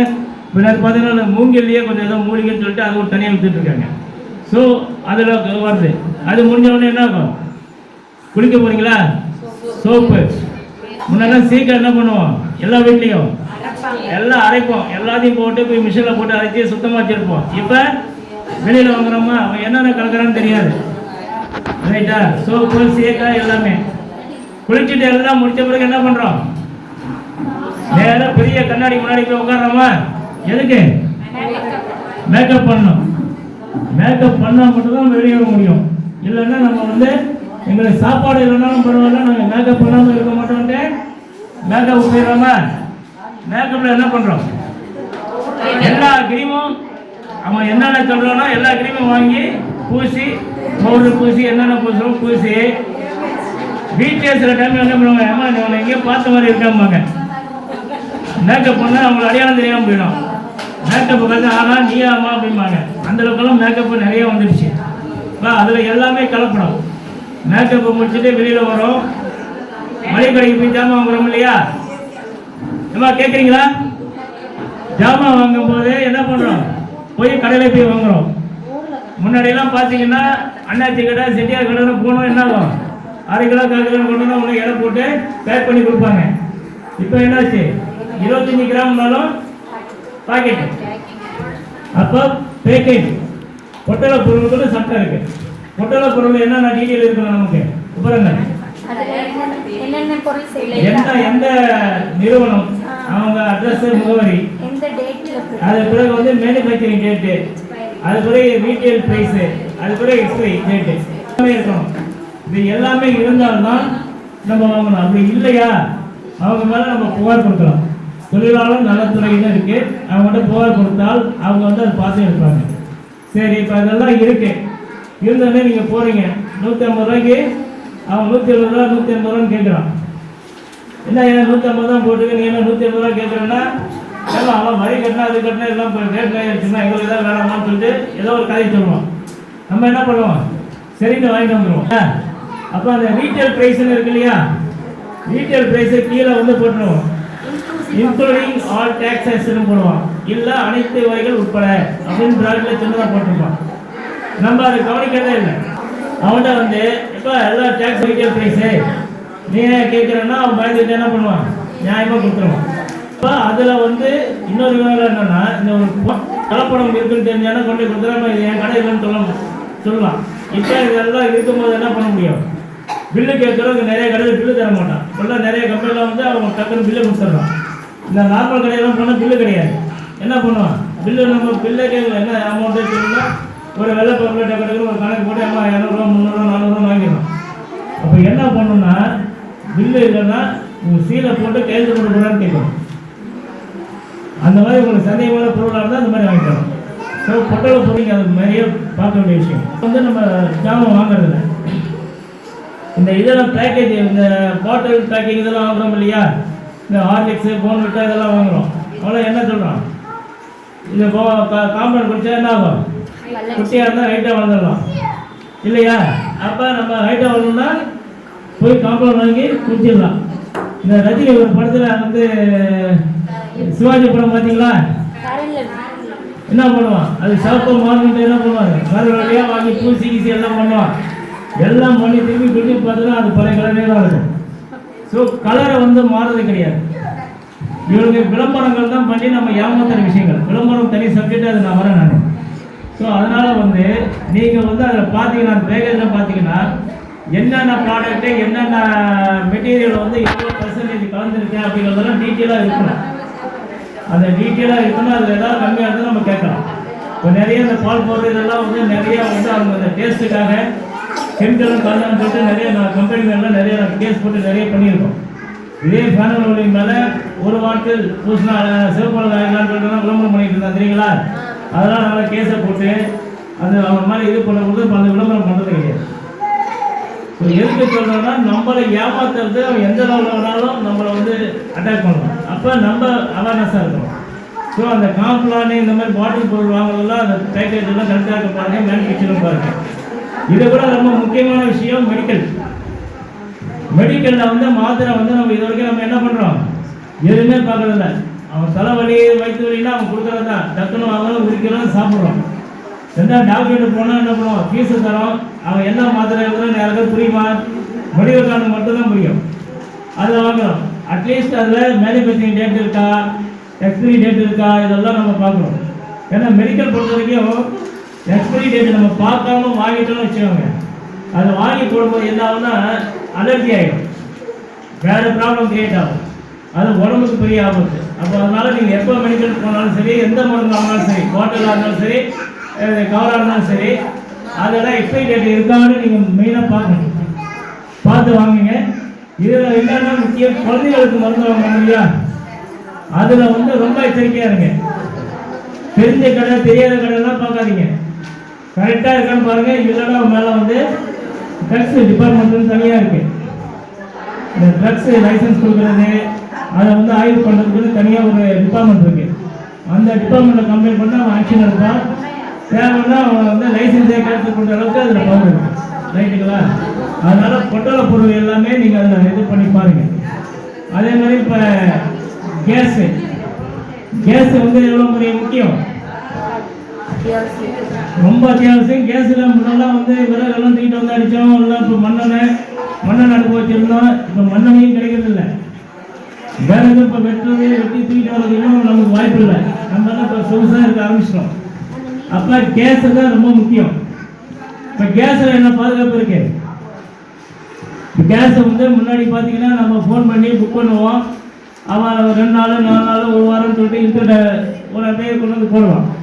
ஆனால் இப்போ தான் என்ன, ஆன்லைனில் புக் பண்ணால் அது ஆன்லைன்லேயே ஒரு மெசேஜ் வரும், என்ன டேட்டில் சப்ளை பண்ண போகிறோம், எவ்வளோ பில்லு, எல்லா விஷயமே வந்துடும். அப்போ வந்தவொடனே என்ன பண்ணால் அவன் கேஸு ஒன்று கொடுக்கும்போது என்ன பண்ணுறான், ஒன்று வச்சுட்டு எவ்வளோ 100 ரூபா எக்ஸ்ட்ரா கேட்பான். 7,000 ரூபா பில்லுனா 50 ரூபா கூட 100 ரூபா கொடுனா ஆளுக்கு தகுந்த மாதிரி கேட்பான். ஏன்னா கொடுக்கலன்னா என்ன பண்ணுவான், தரமாட்டான். இல்லை நான் எடுத்துகிட்டு போகிறோமா ஏதோ ஒரு கதையை சொல்லிட்டு இருப்போம். அப்போ நம்ம என்ன பண்ணுறோம், ஐயோ நம்ம கொடுக்கலன்னா சிலிண்டர் கொடுக்கலாம் என்ன ஆச்சுன்னு சொல்லிட்டு நம்ம கொடுத்துருவோம். இந்த மாதிரி பணம் வந்து கட்டாயப்படுத்தி கேட்கறதுக்கு அவனுக்கு உரிமை கிடையாது. அந்த மாதிரி கேட்டால் கொடுக்க வேண்டிய அவசியம் நமக்கு இல்லை. அந்த மாதிரி கேட்கும்போது என்னன்னா நீங்கள் உடனே ஏஜென்சி கம்ப்ளைண்ட் பண்ணணும். ஏஜென்சி நடவடிக்கைகள் தான் அவன் மேலே வந்து ஐஓசி டிபார்ட்மெண்ட் கம்ப்ளைண்ட் பண்ணோன்னா அவங்க வந்து ஆக்ஷன் எடுப்பாங்க. ஸோ இது கட்டாயம் கொடுக்க வேண்டிய அவசியம் இல்லை. நம்மளா பார்த்து பாவம் வெயிலில் தூக்கிட்டு வரா, மாடிக்கு தூக்கிட்டு வரா, நம்ம கொடுக்குறோம் இல்லையா மனிதாபம், அதில் வந்து பிரச்சனை கிடையாது. அதுக்கு நம்ம போகல. நீ எனக்கு இது கொடுத்தா தான் உனக்கு சிலிண்டர் சப்ளை பண்ணணும்னு சொல்லவே முடியாது. இன்னொன்று என்னன்னா, இப்போ அவங்க சப்ளை பண்ணும்போது உடனே ஓடிபி நம்பர்லாம் கேட்போம். அது வந்து ப்ராப்பராக போயிடும்.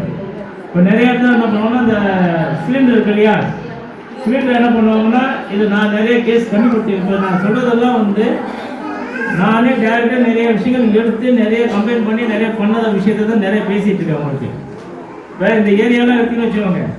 இந்த ஏரியாவில் எல்லாருக்குமே இந்த ஃப்ரீ கேஸ் கொடுத்தாங்க தெரியுமா, கன்னியாகுமரியில். அது கொடுத்தது பூரா நான் தான். டிஎன்கேபியில் கொடுத்தாங்க இல்லையா டிடிசி டேங்கில், அப்போ எல்லாம் சப்ளை பண்ணது பூரா இங்கே வந்து இந்த ஏரியா அந்த பெட்ரோல் வரைக்கும் எல்லாருக்குமே வந்து நான் தான் வந்து எல்லாத்தையும் இறக்கி நிறைய பண்ணிட்டு இருந்தோம் அந்த டைமில். அப்போ ஃப்ரீ கேஸ் நிறைய கொடுத்துட்டு இருந்தோம். அப்போ கொடுக்கும்போது நிறைய அவேர்னஸ் நாங்கள் ஒவ்வொரு வீட்டுக்குமே நிறைய கொடுத்தோம். நாங்கள் ஏன்னா நாங்கள் சர்வீஸாக, ஏன்னா அப்போ வந்து இங்கே அப்போ சேர்மன் முறை பெட்ரோல் இருந்தார், கவர்மெண்ட் இருந்தார். இருக்கும்போது நாங்கள் நிறையா டீல் பண்ணி கொடுத்துருந்தோம். அவர் ரொம்ப க்ளோஸ்ன்றதால சேர்மன் ஆஃபீஸ்லேயே உட்காந்து நானே எல்லாமே ஹேண்டில் பண்ணி கொடுத்தேன். ஸோ அப்போ கேஸ் வந்து இல்லாத ஆளுகளுக்கும் இப்போ கேஸ் இருக்குது. ஆனால் அது எப்படி பயன்படுத்துறது, அதனுடைய பாதுகாப்பு என்னன்னு தெரியாது. அப்போ என்ன பண்ணுவாங்கன்னா, அந்த கேஸில் ஒரு ராடு இருக்குது, இவ்வளோ பெரிய ராடு. அந்த ராடு என்ன பண்ணுவாங்கன்னா, எம்டி சிலிண்டர் கீழே வச்சுருவாங்க. அந்த ராடை செலுவி மேலே அந்த சிலிண்டர் போடும்போது என்ன ஆகும்னா, கேஸ் அப்படியே எம்டி சிலிண்டருக்கு வரும். ஒரு ஒரு ஒரு சிலிண்டருக்கு 2 கிலோ ஒரு 3 கிலோ எடுத்திங்கன்னா உங்களுக்கு பெருசாக வெயிட், நம்ம வெயிட் பெருசாக பார்க்குறது இல்லை. அப்போ அது மாதிரி 10 கிலோ எடுத்தோன்னா அவனுக்கு 2 சிலிண்டர் ஆகிடுச்சு. அப்போ நமக்கு 2 கிலோ 3 கிலோ குறைஞ்சிடும். ஆனால் அந்த சீல் இருக்கு இல்லையா, இப்போ சீலை தான் கரெக்டாக போட்டு வருது, அது எப்படி எடுப்பான்னு கேட்பீங்க. அந்த சீலுங்கிறது அந்த ரப்பரு, அந்த ரப்பருங்கிறது கடையிலே இருக்குது. அதை வாங்கிட்டு வந்து தண்ணியில் ஊற போட்டு அதை எடுத்து அதை அப்படி சொருகணும்னு வச்சுக்கோங்க, அப்படியே சீல் மாதிரி செட் ஆகிடும், கொண்டு வந்து கொடுத்துருவோம். அப்போ நமக்கு என்ன 2 கிலோ ஒரு சிலிண்டருக்கு லாஸ்ன்னா நமக்கு நஷ்டம். அது ஒன்று. ரெண்டாவது, அந்த மாதிரி வெயிட் கம்மியாக இருக்குதுன்னு உங்களுக்கு தெரிஞ்சால் தராசு நாங்கள் வந்து ஒவ்வொரு மீட்டிங்லேயும் நாங்கள் இது பெரிய இது பண்ணியிருக்கோம். ஏன்னா கேஸ் மீட்டிங்லேயே நான் மெம்பர் இருக்கிறதுனால தராசை வந்து கம்பல்சரி கையோடு கொண்டு போகணும், அவங்களுக்கு எடை போட்டு தான் கொடுக்கணும்னு சொல்லியிருக்கோம். அது அவங்களுக்கு ப்ராக்டிக்கலாக முடியல, ஆனால் வந்து சந்தேகப்பட்டாங்கன்னா உடனே நாங்கள் பண்ணி கொடுக்குறோம்னு ஏஜென்சியில் சொல்லியிருக்காங்க. உங்களுக்கு அந்த மாதிரி கம்மியாக இருந்தால் அந்த மாதிரி பண்ணுங்கள். இது இல்லாமல் இப்போல்லாம் நம்ம என்ன பண்ணுறோம், சிலிண்டர் வந்து 2 சிலிண்டர் ஒரு வீட்டு வச்சுருக்கோமா, 2 சிலிண்டர் வச்சுக்கிட்டு ஒரு சிலிண்டர் அடுப்பில் இருக்கும், ஒன்று எம்டியாக இருக்கும்.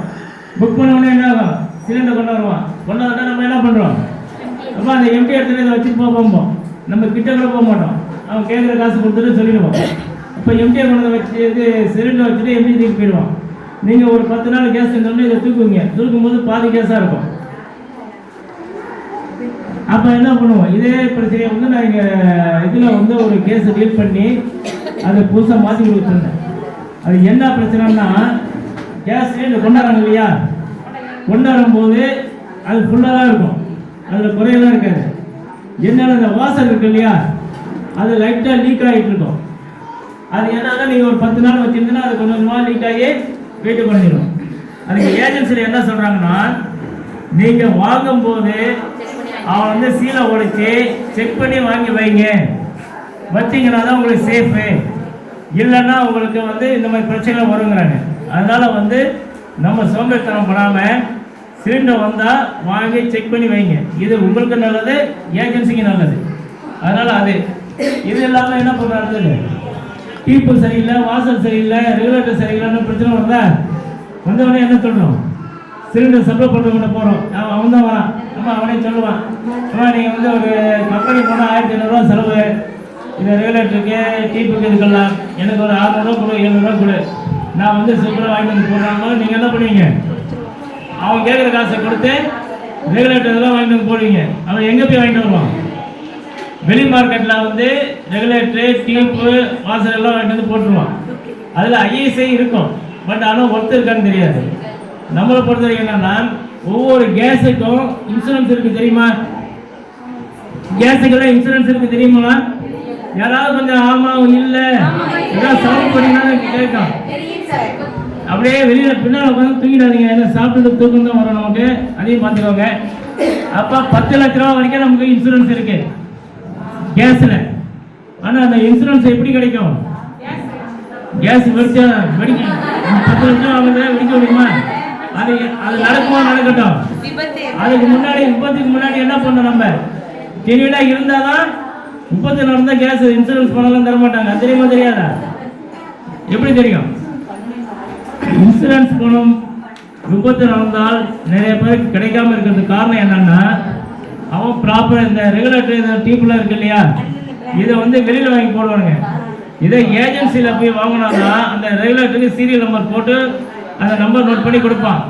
அந்த டீப்பு அந்த வாசல்லாம் கொடுப்பான். அதெல்லாம் ப்ராப்பராக கொடுக்கும்போது என்ன ஆகும்னா, நீங்கள் நாளைக்கு ப்ராப்பராக கேட்கலாம். அப்போ கம்பெனிக்காரன் பாய்ச்சிடுவான். நீ வெளியில் வாங்கி போட்டீங்கன்னா டோட்டலாக அவுட்டு. எப்போ இதுக்கு நமக்கு சம்பளம் இல்லை, நீ வாங்கின தரம் இல்லாமல் வாங்கிட்ட, இதுக்கு வந்து இன்சூரன்ஸ் ப்ராப்ளம் போயிடுவான். இல்லை எல்லாரும் வாங்கணும். அதே மாதிரி எல்லாருக்கும் சொல்லுங்கள், கம்பெனி வாங்க சொல்லுங்கள். ஏன்னா அதில் ஒரு 100 200 போனாலும் சரி, 500 ரூபா போனாலும் சரி, நமக்கு வந்து பிரச்சனை இல்லை, சேஃபு. என்ன அதனால் கேஸை பொறுத்த வரைக்கும் அது பார்த்துக்கோங்க, அது ரொம்ப ரொம்ப முக்கியம். அது இல்லாமல் இப்போ நிறைய வீட்டில் பார்த்தீங்கன்னா கேஸு வேற ஒருத்தங்க பேரில் இருக்கும் இல்லையா? தாத்தா பேரில் இல்லை பாட்டி பேரில் இருக்கும். பாட்டி பேரில் வந்து பாட்டி வந்துட்டாங்கன்னு வச்சுக்கோங்க, இவங்க வந்து கேட்பாங்க, இப்போ அது இல்லை அப்படின்னா அவங்கள பேசி ஒன்று அது வேணும் போது நமக்கு இது கிடையாது. இப்போ என்ன பண்ணுவோம்னா, நம்ம வாரிசு பேரை மாற்ற கேட்போமா இல்லையா? கேட்கும் போது என்ன பண்ணாங்க, பண்ணி தராங்களா? அவங்க என்ன பிளட் சர்க்கிள் ரிலேஷனாக இருந்தால் உடனே அதை வாரிசு மாற்றுவாங்க. மாற்றும் போது என்னென்னா அந்த சர்டிஃபிகேட்டில் நம்ம அந்த கம்பெனியில் கொடுக்கணும். கொடுக்கும்போது என்னென்னா அவன் எக்ஸ்ட்ரா பணம் நிறையா கேட்பான். ஆனால் முறையாக என்ன கேட்கணும்னா, இப்போ டெபாசிட் நீங்கள் பாட்டி பேரில் இருக்கும்போது நம்ம எவ்வளோ டெபாசிட் கட்டியிருப்போம்? 1000 ரூபா கட்டியிருப்போம். இன்றைக்கி டெபாசிட் எவ்வளோ? 3500 ரூபா. அப்போ என்ன பண்ணுவோன்னா, அதை கேட்கும்போது 3500 ரூபா இப்போ பணம் கேட்பான். அதில் 1000 ரூபா கழிச்சுட்டு 2500 ரூபா கட்டும்பான். அது இல்லாமல் நீ வந்து டீப்புக்கு அதுக்கு இதுக்குன்னு சொல்லிட்டு அது ஒரு அமௌண்ட்டு கேட்பான். நம்ம வந்து முறையாக கட்ட வேண்டிய அமௌண்ட்டை வந்து டெபாசிட் அமௌண்ட்டை முறையாக நம்ம கட்டணும். 2500 அடிஷனலாக அதை கட்டி அவன் பேரை மாற்றி கொடுக்கணும். ரெகுலராக நம்ம போயிட்டுருக்கோம். அப்படி நான் பண்ண முடியாது அப்படின்னா அவன் மேலே நம்ம கம்ப்ளைண்ட் பண்ணலாம். ஏன்னா நிறைய விஷயங்கள் வந்து இப்போ வாரிசு நிறைய கேஸ் சிலிண்டர்லாம் வேலை இருக்க நம்ம யூஸ் பண்ணிகிட்டு இருக்கோம். ஆனால் அவங்க நம்ம கூட இருக்க மாட்டாங்க. இதெல்லாம் நீங்கள் மாற்றணும்னா இதெல்லாம் ஜெனினாக மாற்றி வச்சுருந்தா தான் உங்களுக்கு அதில் சேஃபு. அதே மாதிரி சிலிண்டர் வந்து வெளியூரில் முன்னெல்லாம் பார்த்தீங்கன்னா வெளியூரில் இருக்கும், அங்கேருந்து மாறி இங்கே வந்துட்டோம்னு வச்சுக்கோங்க, கேஸை மாற்றணும் என்ன பண்ணுவோம்? முறையாக என்ன பண்ணால் அந்த கேஸ் சிலிண்டர் வந்து எந்த ஏஜென்சியில் வெளியூரில் இருந்தோமோ அவங்கள்ட்ட சிலிண்டர் கொடுத்துட்டு சப்மிட் பண்ணிட்டு அவங்கள்ட்ட வந்து அந்த சரண்டர் லெட்டர்லாம் வாங்கிட்டு வந்து இங்கே வந்து இருக்கிற ஏஜென்சிகிட்ட கொடுத்து நம்ம வாங்கிக்கணும். இதுதான் முறை. இது வந்து நிறைய பேர் என்ன பண்ணணும்னா, அவசரத்தில் எல்லா கவனம் காலி பண்ணி வரும்போது சிலிண்டரையும் சேர்த்து கொண்டு வந்துடுறோம். இப்போ இங்கே இருந்து சிலிண்டர் கொண்டு போனால், இப்போ சென்னையிலேருந்து இங்கே வரீங்க, இங்கே சிலிண்டர் மட்டும் இங்கே தூக்கிட்டு போனால் என்ன பண்ணுவீங்க? அதுக்கு செலவு பண்ணணும், வண்டி எடுத்து போகணும், பல வேலைகள் இருக்குது. அப்போ அதில் வந்து ஏஜென்சியில் என்ன சொல்லியிருக்காங்கன்னா, ரொம்ப முக்கியமாக தேவை அவசியம் அவங்களால முடியாது அப்படின்னா பேப்பர் மூலியமாக பேப்பர் மட்டும் அங்கே கொடுத்து மாற்றி இங்கே வந்து பண்ணிக்கிறோம், இந்த சிலிண்டர் இங்கே வச்சுக்கிறோம்னு சொல்லியிருக்காங்க. இந்த மாதிரி ஏதாவது பிரச்சனைனா நீங்கள் இந்த மாதிரி விஷயம் சொல்லுங்கள். தேவைன்னா நீங்கள் உங்களுடைய நம்பரில் தரேன், கால் பண்ணுங்கள், நான் கைட் பண்ணி விட்றேன். இப்போ போன மீட்டிங்கில் 2-3 மீட்டிங்கில் பேசி இதே பிரச்சனையை பேசி இப்போ நிறைய ஃபோன் பண்ணி இப்போ ஏஜென்சிகளும் நிறைய பண்ணி கொடுத்துருக்கோம். இப்போ கிட்டத்தட்ட ஒரு 12 பிளாக்லாம் போய் நாங்கள் அட்டன் பண்ணிட்டு வந்திருக்கோம். 12 பிளாக்லாம் பார்த்தீங்கன்னா பிரச்சனைகள்லாம் அவங்க டெய்லி ஃபோன் பண்ணிட்டு இருக்காங்க. எங்கள் ஆஃபீஸ் சூப்பர்வைசர் சிங்காரத்துக்கு தான் அங்கேயும் வந்துருக்காங்க, நிறையா பண்ணி கொடுத்துட்ருக்கோம். அதனால் வந்து நீங்கள் கேஸை பொறுத்த வரைக்கும் ரொம்ப ரொம்ப முக்கியம், சேஃப்டி முக்கியம், அதை மெயினாக பார்த்துக்கோங்க. சரிங்களா? சரி, கேஸை முடிஞ்சிருச்சு. அதுக்கு அடுத்தது உணவு. நான் திருச்சி மாவட்ட உணவு பாதுகாப்பு ஆலோசனை குழு உறுப்பினராக இருக்கேன். திருச்சி மாவட்டத்துக்கு நிறைய அந்த உணவுகளில் என்னென்ன பிரச்சனைகள் இருக்குது, எந்தெந்த கடையில் நிறைய கடையெல்லாம் ரைடு பண்ணி அவனை சீஸ் பண்ணி கேஸை போட்டு இதெல்லாம் நிறைய பண்ணிக்கிட்டு இருக்கோம். இதுக்கெல்லாம் என்னன்னா, திருச்சி மாவட்டம்னா மாவட்ட அதிகாரி ஒருத்தர் இருப்பார், நியமன அலுவலர்னு சொல்லிட்டு மாவட்ட நியமன அலுவலர்னு ஒருத்தர் இருப்பார். அவருக்கு கீழே வந்து ஃபுட் சேஃப்டி ஆஃபீஸர்ஸ் இருப்பாங்க. அவங்க ஒவ்வொரு பிளாக்கு, இப்போ இது அந்தனூர்னா அந்தனூருக்கு ஒரு ஆஃபீஸர் இருப்பாங்க. அந்த மாதிரி ஒவ்வொருத்தரும் ஒரு ஆஃபீஸர் இருப்பாங்க. அவங்க வேலை என்னென்னா, இந்த நம்ம உணவுப் பொருளுங்கிறது எது இதில் வரும்னா, நம்ம உணவுப் பொருள் சாப்பிட்றோம் இல்லையா, சாப்பிட்ற எல்லாமே உணவுப் பொருள் தான். இப்போ தண்ணி குடிக்கிறோம், முன்னெல்லாம் தண்ணியெல்லாம் வந்து உணவில் வரல. இப்போ தண்ணியும் என்ன பண்ணிட்டாங்க, உணவு எஃப்எஸ்எஸ்ஓ கண்டிப்பாக வாங்குற லைசன்ஸ் வாங்குற மாதிரி கொண்டு வந்துட்டாங்க. ஸோ உணவு வந்து எதாக இருந்தாலும் வாய் வழியாக நம்ம சாப்பிட்றது குடிக்கிறது எல்லாமே வந்து உணவுப் பொருள் பாதுகாப்பில் தான் வரும். அப்போ என்னன்னா, நம்ம இந்த பெரிய கடையெல்லாம் போனோம்னு வச்சுக்கோங்க, போனோன்னா போய் ஹைஜீனிக்னா போய் சாப்பிடுவோம். ஆனால் அங்கே என்ன ஆகும்னா, பெரிய பெரிய கடையெல்லாம் இப்போ நாங்கள் நிறைய ஆய்வு பண்ணி நிறைய கேஸ் பண்ணி ஃபைனலாக போட்டிருக்கோம். நிறைய கேஸ் இருக்குது. இப்போ கலெக்டர் மீட்டிங்கில் ரெகுலராக நாங்கள் எத்தனை கேஸ் போட்டோம் என்னங்க அந்த ஆஃபீஸர்ஸ் வந்து லிஸ்ட்டு கொடுப்பாங்க, பேசுவோம். அவங்களாம் என்ன பண்ணுவாங்கன்னா, இப்போ நம்ம வீட்டில் ஒரு சிக்கன் எடுக்கிறோம், சிக்கன் எடுத்து என்ன பண்ணுறோம், உடனே சமைச்சிடுறோம். அதை மிஞ்சிச்சுன்னா என்ன பண்ணுவோம், காலையில் அதிகபட்சம் காலையில் வச்சு சூடு வச்சு சாப்பிடுவோம். அதுக்கு மேலே நீங்கள் வச்சு சாப்பிடுவீங்களா?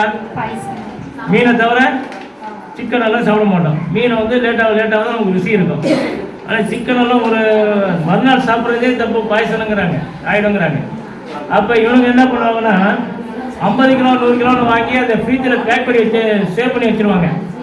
சேவ் பண்ணி வச்சுட்டா என்ன ஆகும், அவங்க டெய்லி எடுத்து அது பேக் இது சமைச்சிட்டு இருப்பாங்க. இன்றைக்கி ஒரு 25 கிலோ, இன்றைக்கி 50 கிலோ சேல்ஸ்ன்னு நினச்சிக்கிட்டே உட்காந்துருப்போம். போனோன்னா 25 கிலோ கூட அவனுக்கு வந்து சேல்ஸ் ஆகும். மீதி என்ன போனோன்னா அப்படியே இருக்கும். ஒரு 10 நாளைக்கு அந்த ஃப்ரீஜ் வந்து எடுத்து போட்டு செஞ்சு என்ன ஆகும், ஃபுட் பாய்சன் ஆகும் இல்லையா? ஃபுட் பாய்சன் ஆச்சுன்னா நமக்கு காசு கொடுத்து ஃபுட் பாய்சனை தேடிக்கணும். அப்போ வந்து சிக்கனை வந்து நம்ம வந்து அது ஃப்ரெஷ்ஷாக இருக்கா என்னங்கிறது நமக்கு தெரியணும். ஒன்று. ரெண்டாவது என்ன பண்ணுவோன்னா, இந்த பழைய சிக்கன்லாம் இருக்கு இல்லையா, அதை எடுத்து என்ன பண்ணுவோன்னா, அதில் பவுட்ரு இந்த கெமிக்கலாக சேர்ந்து அப்படியே சாஃப்டாக்கிடுவாங்க, டேஸ்ட்டாக்கி விட்டுருவாங்க. நமக்கு திங்கும் போது அது தெரியாது. திங்கும் போது டேஸ்ட்டாக இருக்கும், சாஃப்டாக இருக்கும். தின்னுட்டு வந்தோன்னா வயிறு புதா அது பண்ணது இது பண்ணது கோளாறு பண்ணதுன்னு சொல்லிட்டு திருப்பி போய் மெடிக்கல் போய் நிற்போம். ஸோ அது நம்ம மெயினாக பார்க்கணும். இன்னொன்று வந்து நிறைய இந்த ஆயில் ஐட்டம் இருக்கு இல்லையா, ஆயில் வந்து என்னன்னா ஒரு ட்ரிப் யூஸ் பண்ணுவாங்க. நம்மளாம் கடை வீட்டில் எத்தனை ட்ரிப் பண்ணுறோம், ஒரு ட்ரிப் 2 ட்ரிப் பண்ணுறோம் இல்லையா? எத்தனை ட்ரிப் ஆயில் யூஸ் பண்ணுறீங்க வீட்டில்? ஒரு ட்ரிப்பில் 2 ட்ரிப் பண்ணுவோம். அதே ஒரு 10 ட்ரிப் பண்ணுவோமா? நம்ம பண்ண மாட்டோம். பண்ணால் என்ன ஆகும், மொத்தத்தில் நம்ம நிலைமை மாறிடும் இல்லையா? அப்போ இந்த பெரிய கடையில் என்ன பண்ணுவாங்கன்னா, ஒரு ட்ரிப் யூஸ் பண்ணுவாங்க. அந்த யூஸ் பண்ண எண்ணெய் என்ன பண்ணுவாங்கன்னா, அந்த கடையில் இருக்குல்ல, அவன் என்ன பண்ணுவான்னா 200 ரூபாய்க்கு லிட்டரு 200 ரூபாய்க்கு வாங்குவான். அந்த பழைய யூஸ் பண்ண எண்ணெயை 200 ரூபாய்க்கு அவன் வாங்குவான். வாங்கி இவன் இந்த யூஸ் பண்ணிட்டு என்ன பண்ணுவான்னா, அதுக்கு அடுத்த கடையெல்லாம் இருக்கு இல்லையா, இந்த தெரு கடையிலெல்லாம், அவனுக்கு என்ன பண்ணுவாங்கன்னா அது 75 ரூபா 100 ரூபான்னு வாங்குவாங்க லிட்ரு. வாங்கிட்டு வந்து அதில் தான் என்ன பண்ணுவாங்க, பஜ்ஜி போண்டான்னு போட்டு நமக்கு கொடுப்பானுங்க. அப்போ இது எத்தனை ட்ரிப் யூஸ் ஆகி போச்சுன்னா நமக்கு தெரியாது.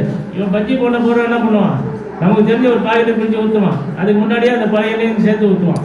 அப்போ அதனால என்ன ஆகும்னா ஃபுட் பாய்சன் ஆகும். இது நமக்கு பெரிய பெரிய ஆபத்து. ஒன்று ஆயில் வந்து ரொம்ப பார்க்கணும். ரெண்டாவது வந்து அஜினமோட்டோ இருக்கு இல்லையா, அஜினமோட்டோங்கிறது வந்து டேஸ்ட்டு கொடுக்கும். எந்த பொருள் இருந்தாலும் நம்ம உணவை வந்து டேஸ்ட்டாக சாப்பிட்றதுக்கு அஜினமோட்டோ ரொம்ப முக்கியம். ஆனால் அந்த அஜினமோட்டோவே அளவுக்கு கொஞ்சம் அதிகமாக போட்டாங்கன்னு வச்சுக்கோங்க, வயிற்று வலிங்கிற பிரச்சனை வந்துடும். மூணாவது வந்து இந்த தெருவில் வந்து விற்கிறாங்க இல்லையா, தெருவில் கடை போட்டு விற்கிறாங்க, எல்லாமே விற்கிது. அதில் என்ன பிரச்சனை, ஆயில் பிரச்சனை ஒன்று. ரெண்டாவது ரோட்டில் போகிற லாரி கீரி எல்லாம் போயிட்டே இருக்க, அந்த மண்ணு கிண்ண எல்லாம் என்ன ஆகும், அப்படியே பறந்து அவன் அப்படியே நம்ம சோக்கு வச்சுருக்க எல்லாத்துக்குமே படிக்கணும், சீட்கள் முதல் கொண்டு. அப்போ நம்ம போய் அவங்கள்ட்ட போய் வாங்க, சிக்கன் மட்டும் வாங்கலை, அந்த மண்ணையும் சேர்த்து தான் வாங்குகிறோம். அதெல்லாம் சேர்த்து வாங்கி சாப்பிடும்போது நமக்கு ஒத்துக்காமல் போகும், பிரச்சனைகள் ஹெல்த்து பிரச்சனை வரும். அதனால் உணவை பொறுத்த வரைக்கும் ரொம்ப ரொம்ப ஜாக்கிரதையாக நீங்கள் ஹேண்டில் பண்ணணும். தெருக்கடையில் வந்து அது இல்லாமல் என்ன ஆகும், கொசு கீசு எல்லாம் வைக்கும், போனோடனே தட்டி விடுவான். நாங்கள் அதை வந்து நிறைய கலெக்டர் மீட்டிங்கில் நிறையவே பேசியிருக்கோம். இந்த மாதிரி தெருக்கடையில் ஃபுட்டுக்கள்லாம் பாதுகாப்பாக வைங்க. பிளாஸ்டிக் கவரை போட்டு இல்லை இந்த கிளாஸ் கூண்டு இருக்கு இல்லையா, போட்டு க்ளோஸ் பண்ணி சேஃபாக வைங்க, இல்லைன்னா இந்த மாதிரி பிரச்சனை வரும்னு நிறைய பண்ணிக்கிட்டு இருக்கோம். ஸோ உணவுப் பொருளை வந்து ரொம்ப ஜாக்கிரதையாக ஹேண்டில் பண்ணணும். அதை பற்றி இங்கே நிறையா சொல்லலாம், ஆனால் எல்லாமே சொல்லணுன்னா டைம் பத்தாததுனால உணவுப் பொருளை இதை முடிச்சுக்கலாம். இதுக்கு அடுத்தது ஏமா பேச்சை கொஞ்சம் குறைச்சிங்கன்னா நான் பேசுறது கேட்கணும். ஏமா உங்களுக்காக தான் நான் கத்தி பேசிட்டு இருக்கேன். நான் காலையிலேருந்தே கத்திக்கிட்டே இருக்கேன். காலைல ஃபுல்லாக சேரத்தில் ஆர்ப்பாட்டத்தில் உட்காந்து கத்திக்கிட்டு இருந்தோம். முடிச்சுட்டு இங்கே வந்து கத்துறேன். அட்லீஸ்ட் அதுக்காக கொஞ்சம் கேளுங்க. உங்களுக்காக தான் இவ்வளோ சவுண்டாக கத்தி பேசுகிறேன். மைக்கு கூட பழி வாங்குது, அது ரொம்ப சரியாக இல்லைல்ல? மைக்கு கேட்குறத பேசுறது புரியுதா? இல்லை மைக் இல்லாமல் பேசிட்டோமா? சரி, பிஸ்கட் எல்லாம் வாயிலேயே சாப்பிடலாம், பேச வேண்டியதில்லை. காது வழியே நீங்கள் கேளுங்க போதும். சரியா? என்னம்மா? எல்லாருக்கும் எல்லா பிரச்சனையும் இருக்கு. எனக்கு எவ்வளோ வேலைகள் இருக்கு தெரியுங்களா? எல்லாம் விட்டுட்டு தான் இங்கே வந்து நிற்கணும். கொஞ்சம் ஒரு நாள் நம்மளுடைய வாழ்வாதாரம், நம்மளுடைய வளர்ச்சிக்காக இந்த விஷயங்கள் செய்கிறோம். அதுக்காக ஒரு நாள் கொஞ்சம் பொறுத்துக்கோங்க, ரைட்டுங்களா? இப்போ வந்து நம்ம உணவை பார்த்தாச்சு, பொட்டல பொருள் பார்த்தாச்சு, கலப்படம் பார்த்தாச்சு. இதெல்லாம் வந்து ஒரு சைடு. இன்னொன்று வந்து என்னன்னா இந்த விளம்பரங்கள். ஏன்னா விளம்பரத்தை பற்றி சொல்லட்டுமா? விளம்பரங்கள் வந்து எதுக்காக பண்றாங்க? விற்பனைக்காக. அவன் என்ன உற்பத்தி பண்றான், என்ன வியாபாரம் பண்றானோ அதை வந்து அதிகப்படியாக விற்பனை செய்வதற்காக விளம்பரம் பண்றான், இல்லையா? விளம்பரங்கள் எல்லாமே உண்மையா இருக்கா? இல்லை. இப்போ விளம்பரங்கள் வித்தியாசமா நிறைய பண்றாங்க. நம்ம அதை கேட்கும் போதே நமக்கு கவர்ச்சிகரமா இருக்கும். அது அப்படியே மனசுல நிற்கும். அந்த விளம்பரங்கள் நம்ம மனசுல நிற்கும், இல்லையா? எதுக்காக அதெல்லாம் பண்றாங்க? எப்படியாவது நம்மளை விளம்பரம் பண்ணி நம்மளை கவர் பண்ணி நம்ம பொருளை வாங்கி வைக்கணுங்கிற ஒரே ஒரு விஷயம்தான், இல்லையா? இந்த விளம்பரத்தில் என்னன்னா கார்பரேட் கம்பெனியெல்லாம் என்ன பண்ணுவாங்கன்னா விளம்பரத்துக்குன்னே வருஷத்துக்கு இத்தனை லட்சம் ரூபா அப்படின்னு ஒதுக்குவாங்க. பெரிய பெரிய கார்பரேட்லாம் 50 லட்சம் 1 கோடி தான் ஒதுக்குவாங்க. அவங்களுடைய வேலைகள் என்னன்னா அந்த ப்ராடக்ட்டு எந்த மாதிரி பேசுனா மக்கள் மயங்குவாங்க, அந்த கவர்ச்சிகரமாக அவங்க மனசில் நிற்கும், அதை பார்த்துட்டு அவங்க வந்து அந்த பொருளை வாங்க தேடி வருவாங்க. அப்போ என்ன டைலாக் சொன்னால், எந்த மாதிரி பேசுனா அவங்க வந்து அதை மயங்க வாங்கிறதுக்கு ஒரு கம்பெனி இருக்குது. அந்த கம்பெனியில் வந்து இந்த டைலாக் எல்லாம் ரெடி பண்ணி தருவாங்க. அதுக்கு பல லட்ச ரூபா ஃபீஸு அவனுடைய வேலைகள். அந்த டைலாக் எல்லாம் ரெடி பண்ணி கொடுத்த பிறகு என்ன ஆகும்? அது சும்மா டைலாக் நான் பேசுகிறேன், நீங்கள் கேட்பீங்களா? போயிடுவீங்க. அப்போ இதே ஒரு நடிகையோ நடிகரோ யாரோ ஒன்று நின்னா பேசினா என்ன பண்ணுவீங்க? ஜேன்னு வந்து அது அப்படியே மனசில் நிற்கும். அப்போ என்ன பண்ணுவோம்னா நமக்கு அப்போ லேட்டஸ்ட்டாக யார் ட்ரெண்டிங்கில் இருக்காங்களோ, நடிகையாக இருந்தாலும் சரி, நடிகராக இருந்தாலும் சரி, இல்லை ஸ்போர்ட்ஸ் ஆளுங்க இருந்தாலும் சரி, யாராக இருந்தாலும் சரி, அவங்கள வச்சு நடிக்க விட்டுருவாங்க. அப்போ அவங்களுக்கு பல லட்ச ரூபா போகும். ஒரு விளம்பரம் பண்ணுறதுக்கு கிட்டத்தட்ட 40 லட்சம் 50 லட்சம் கோடிக்கணக்கெல்லாம் செலவு பண்ணுவாங்க. இதெல்லாம் எதுக்கு? நமக்காக நம்மளை இப்படியாவது ஏமாற்றி நமக்கு கொடுக்கணுங்கிறதுக்காக, இல்லையா? நம்ம அதில் மயங்கிடுறோம். இப்போ டிவி சீரியல்லாம் எல்லாரும் பார்க்குறீங்களா? பார்க்காத யாராவது ஒரு ஆள் கை தூங்க. நம்ப முடியாது, பார்க்க மாட்டீங்க. சரி, அவங்களாம் ஒரு கை தட்டுங்க எல்லாரும். ஏன்னா சீரியல்ல என்ன ஆகுதுன்னா பல பிரச்சனைகள் ஃபேமிலியில் கிளம்புது. அதில் பண்ணுற அவன் வந்து வியாபாரத்துக்காக பண்ணுற எல்லா டெக்னிக்கும் என்ன பண்ணுறீங்க? சொந்த வீட்டிலையே பண்ணிடுறீங்க. அப்போ மாமியார் பிரச்சனை பெருசாகிடுது, மருமகன் பிரச்சனை பெருசாகிடுது, பையன் பிரச்சனை, எல்லா பிரச்சனையும் பெருசாகிடுது. இது இல்லாமல் அவன் பண்ணுற எல்லா கிட்டத்தையும் நம்மளும் கற்றுக்கிட்டு என்ன பண்ணுறோம்? இப்போ நம்ம மருமகளை பார்த்தா மாமியாருக்கு பயம், ஆகா இது எப்போ நம்மளை காலி பண்ணணும்னு தெரியலன்ட்டு. என்ன மருமக வந்து மாமியார் போட்டுருக்கலாம், இந்த மாமியார் எப்போ வந்து நமக்கு சூனி வைக்குமோ தெரியல, எப்போ காலி பண்ணுமோ தெரியலன்ட்டு. இதெல்லாம் எங்கே? என்ன இந்த சீரியலை பார்த்து வர்றது. அது இல்லாமல் என்ன பண்ணுவீங்க? சீரியலில் விளம்பரம் வருது, வந்தவுடனே விளம்பரம் பார்க்குறீங்களா? பார்த்தோடனே நீங்கள் என்ன பண்ணுறீங்க? அங்கே பாரு டிசைனாக இந்த சேரீ கட்டியிருக்கு, இது அழகாக இருக்கு, இந்த நகை போட்டிருக்கு, இது டிசைனாக இருக்கு அப்படின்னு என்ன பண்ணுறோம்?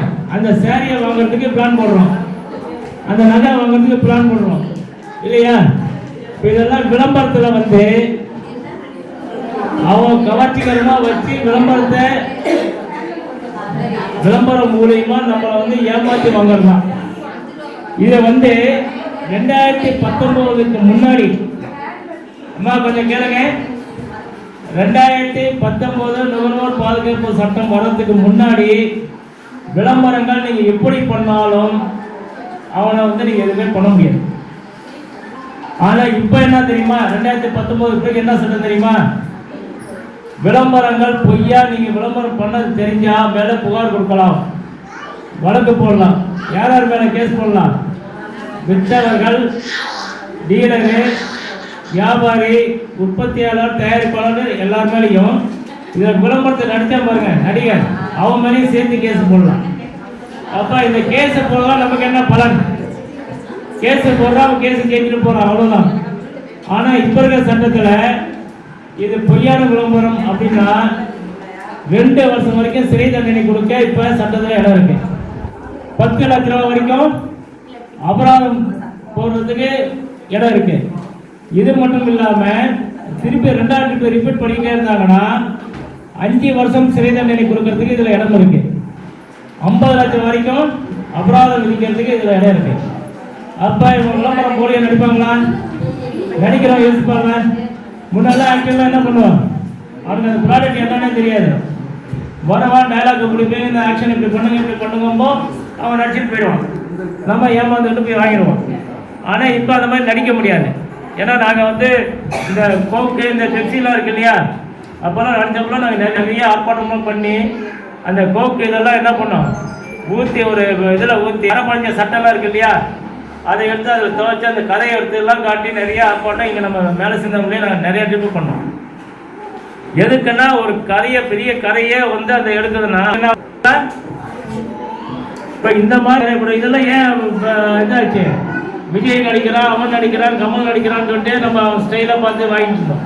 அப்போ அது எல்லாமே நமக்கு எவ்வளோ பெரிய ஆபத்துங்கிறது நம்ம யோசிக்கிறதே இல்லை விளம்பரத்தில். அப்போ இந்த அதிகாரம் எல்லாம் இப்போ வந்து சட்டத்தில் நிறைய இடங்கள் இருக்கு. அதனால விளம்பரங்கள் பொய்யா யார் பண்ணாலும் நம்ம புகார் கொடுத்தாலும் உடனே நடவடிக்கை எடுக்கணும். ரைட்டுங்களா? இது வந்து 2019 நுகர்வோர் பாதுகாப்பு சட்டத்துக்கான சிறப்பம்சம். ஏன்னா இப்போ வந்து நுகர்வோர் சட்டத்தினுடைய சிறப்பம்சம் என்னன்னு சொல்றதுக்காக தான் இந்த அவேர்னஸே. ஏன்னா அது முன்னாடி நுகர்வோர் என்னன்னு தெரியணும், அதனுடைய பாதிப்புகள் எந்தெந்த நிலையில் வரும்னு சொல்றதுக்காக தான் இவ்வளோ நேரம் நம்ம பேசினது. நமக்கு பாதிப்பு இதில் வரும்னா கலப்படத்தில் வரும், பொட்டல பொருளில் வரும், போலி பொருள் தயார் பண்ணதில் வரும், உணவில் வரும், விளம்பரம் போலியோ விளம்பரம் பண்ணதை பார்த்து நம்ம போனால் வரும். இந்த மாதிரி நிறைய விஷயங்கள் இருக்கு.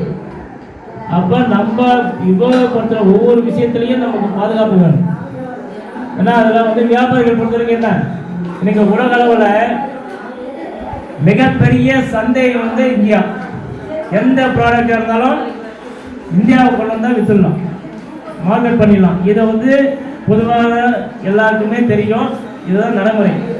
காரணம் என்னன்னா உலகத்திலேயே மக்கள் தொகை 2வது இடத்துல இருக்கிறது இந்தியா, மிகப்பெரிய பரந்த பரப்பளவு. 3வது நம்ம வந்து பெரிய நம்பிக்கை, கலாச்சார நம்பிக்கை உள்ள ஆளுங்க. 4வது மிகப்பெரிய விழிப்புணர்வு இல்லாத ஆளுங்க. நீங்க சென்டிமெண்டா பேசினா நம்பி வந்துடுவீங்க இல்லையா?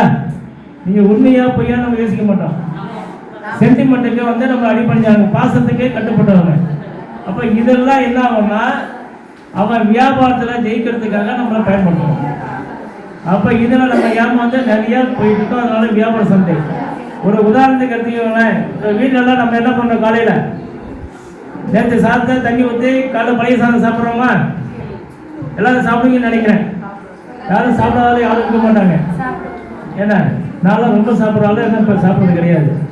ஏன்னா அது எவ்வளோ ஆரோக்கியம் தெரியுமா நமக்கு? காலைல பழைய சாதம் சின்ன வெங்காயத்தை உரிச்சி வச்சுக்கிட்டு அப்படி உட்காந்து அப்படி சாப்பிட்டோன்னா சுகமே அங்கே தான் இருக்கும். ஆனால் அப்போ அதெல்லாம் நிறைய மறந்துட்டாங்க. அதை முதல் நாள் என்ன பண்ணுவாங்க, சாதத்தில் நல்லா கட்டி தயிரை ஊற்றி வெங்காயத்தை போட்டு மூடி வச்சுருவாங்க. காலையில் எடுத்துலாம் கம்மன்னு சாப்பிடலாம், சாப்பிட்டு தூக்கிடலாம், தூக்கம் தான் வரும். ஆனால் இதே பழைய சாதம் வந்து என்ன ஆகுன்னா இப்போ வந்து அமெரிக்காவில் பேக் பண்ணி அனுப்புகிறோம். ஹெல்த்தி ஃபுட்டு ஒரு 2 இப்படி சாதத்தை போட்டு ஒரு டப்பாவில் அடித்து ஹெல்த்தி ஃபுட்டுன்னு போட்டு அது 500 ரூபா சார்ஜ் போட்டு அனுப்பலாம். நம்ம என்ன பண்ணுறோம், அந்த ஹெல்த்து ஃபுட்டுன்னு அந்த டப்பா வாங்கிட்டு வந்து 500 ரூபா கொடுத்து வாங்கிட்டு வரோம். வாங்கிட்டு வந்தால் 2 பெரிய சாதம் தான் இருக்கும். அதில் வந்து சாப்பிட்றோம். கேட்டோன்னா ஹெல்த்து ஃபுட்டு பேக்கிங்கு. ஏன்னா நமக்கு வந்து இப்போ மாடல் வேர்ல்டுக்கு போயிட்டுருக்கோம். அந்த சாதத்தில் ஆரோக்கியம் இருக்குமா? இப்போ நம்ம வீட்டில் சமைக்கிற சாதத்தில் ஃப்ரெஷ்ஷாக இருக்கும், சாப்பிட்றோம். அவன் பேக்கு எப்போ பண்ணான்னு தெரியாது, எத்தனை நாள் அது உள்ளே இருக்குன்னு தெரியாது. அது கெடாமல் இருக்குன்னா என்ன பண்ணுவான், கெமிக்கல் யூஸ் பண்ணுவான் கெடாமல் இருக்கிறதுக்கு. அப்போ பழைய சாதத்தை நம்ம என்ன பண்ணுறோம், கெமிக்கலும் சேர்த்து சாப்பிட்றோம். அப்போ வந்து நம்ம இயற்கை ஃபுட்டெல்லாம் இப்போ வந்து அவனுக்கு தெரியுது, நமக்கு தெரியாது. முன்னெல்லாம் பார்த்தீங்கன்னா நம்ம அரிசி சாதம்னா பெரிய அப்படியே ஒரு பெரிய பணக்காரங்க சாப்பிட்றோம்னா அரிசி சாதம் தான். இந்த கம்பு, கேழ்வரகு, வரகு இதெல்லாம் பார்த்தீங்கன்னா நம்ம எல்லாம் இல்லாதப்பட்டவனுக்கு அவனுக்கு கொடுக்குறது இருந்தோம். ஆனால் இப்போ என்னாச்சு, இன்னைக்கு விவிஐபி சாதம்னா எது, கேழ்வரகு, கம்பு இதெல்லாம். இந்த அரிசி சாதம் முடிஞ்ச வரைக்கும் சாப்பிடாம இருக்கிறாங்க. அப்படியே சைக்கிள் தான் லைஃப் வந்து அப்படியே சுற்றிக்கிட்டே இருக்கும். இன்னைக்கு நீ பெரிய ஆள் மேலே இருந்தா அடுத்தது கீழே வந்து மாறிக்கிட்டே இருக்கும். அப்ப இந்த இயற்கை உங்களுக்கு பூரா வந்து என்னன்னா அவனுக்கு தெரியுது, நமக்கு அது தெரிய மாட்டாங்க. முன்னெல்லாம் பார்த்தீங்கன்னா இந்த பழைய காலத்து ஆளுங்க இல்லையா, பழைய காலத்து ஆளுங்க எதுக்காக சொல்றோம், ஆளு நல்லா ஜெகஜானிக்கா இருப்பாங்க. நம்ம கூட அவங்க ஜெகஜானியா தெரியல, தேய்க்க வச்சாலும் 50 கிலோ தீக்க வச்சாலும் சாப்பிட இருப்பாங்க.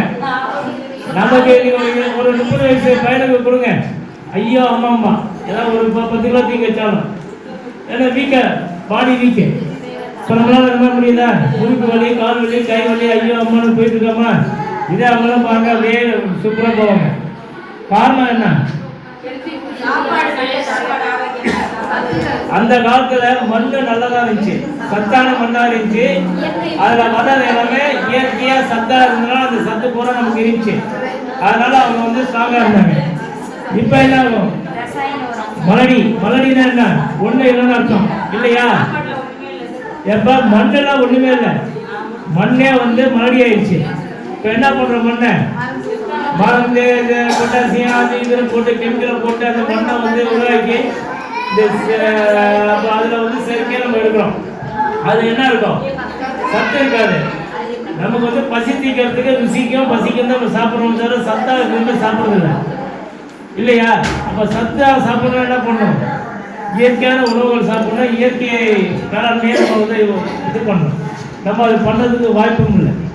அப்போ ஸ்லோ பாய்சன் வந்து நம்ம சாப்பிட்ற ஒவ்வொரு ஃபுட்டும் என்னன்னா ரொம்ப ஸ்லோ பாய்சன், சத்தம் கிடையாது. அதை தான் சாப்பிட்டு உபயோகிக்கிட்டு இருக்கோம், ரைட்டுங்களா. அதனால் மண் வந்து ரொம்ப முக்கியம், இயற்கையே காப்பாற்றணும், ரைட்டுங்களா. ரெண்டாவது வந்து இப்போ வந்து கன்சியூமரில் வந்து 8 பிரிச்சிங்கன்னு வச்சுக்கோங்க. நம்ம பாச்சா படத்தில் சொல்லுவோம் இல்லையா, 8 வாழ்க்கையை பிரிச்சுக்கோங்களா.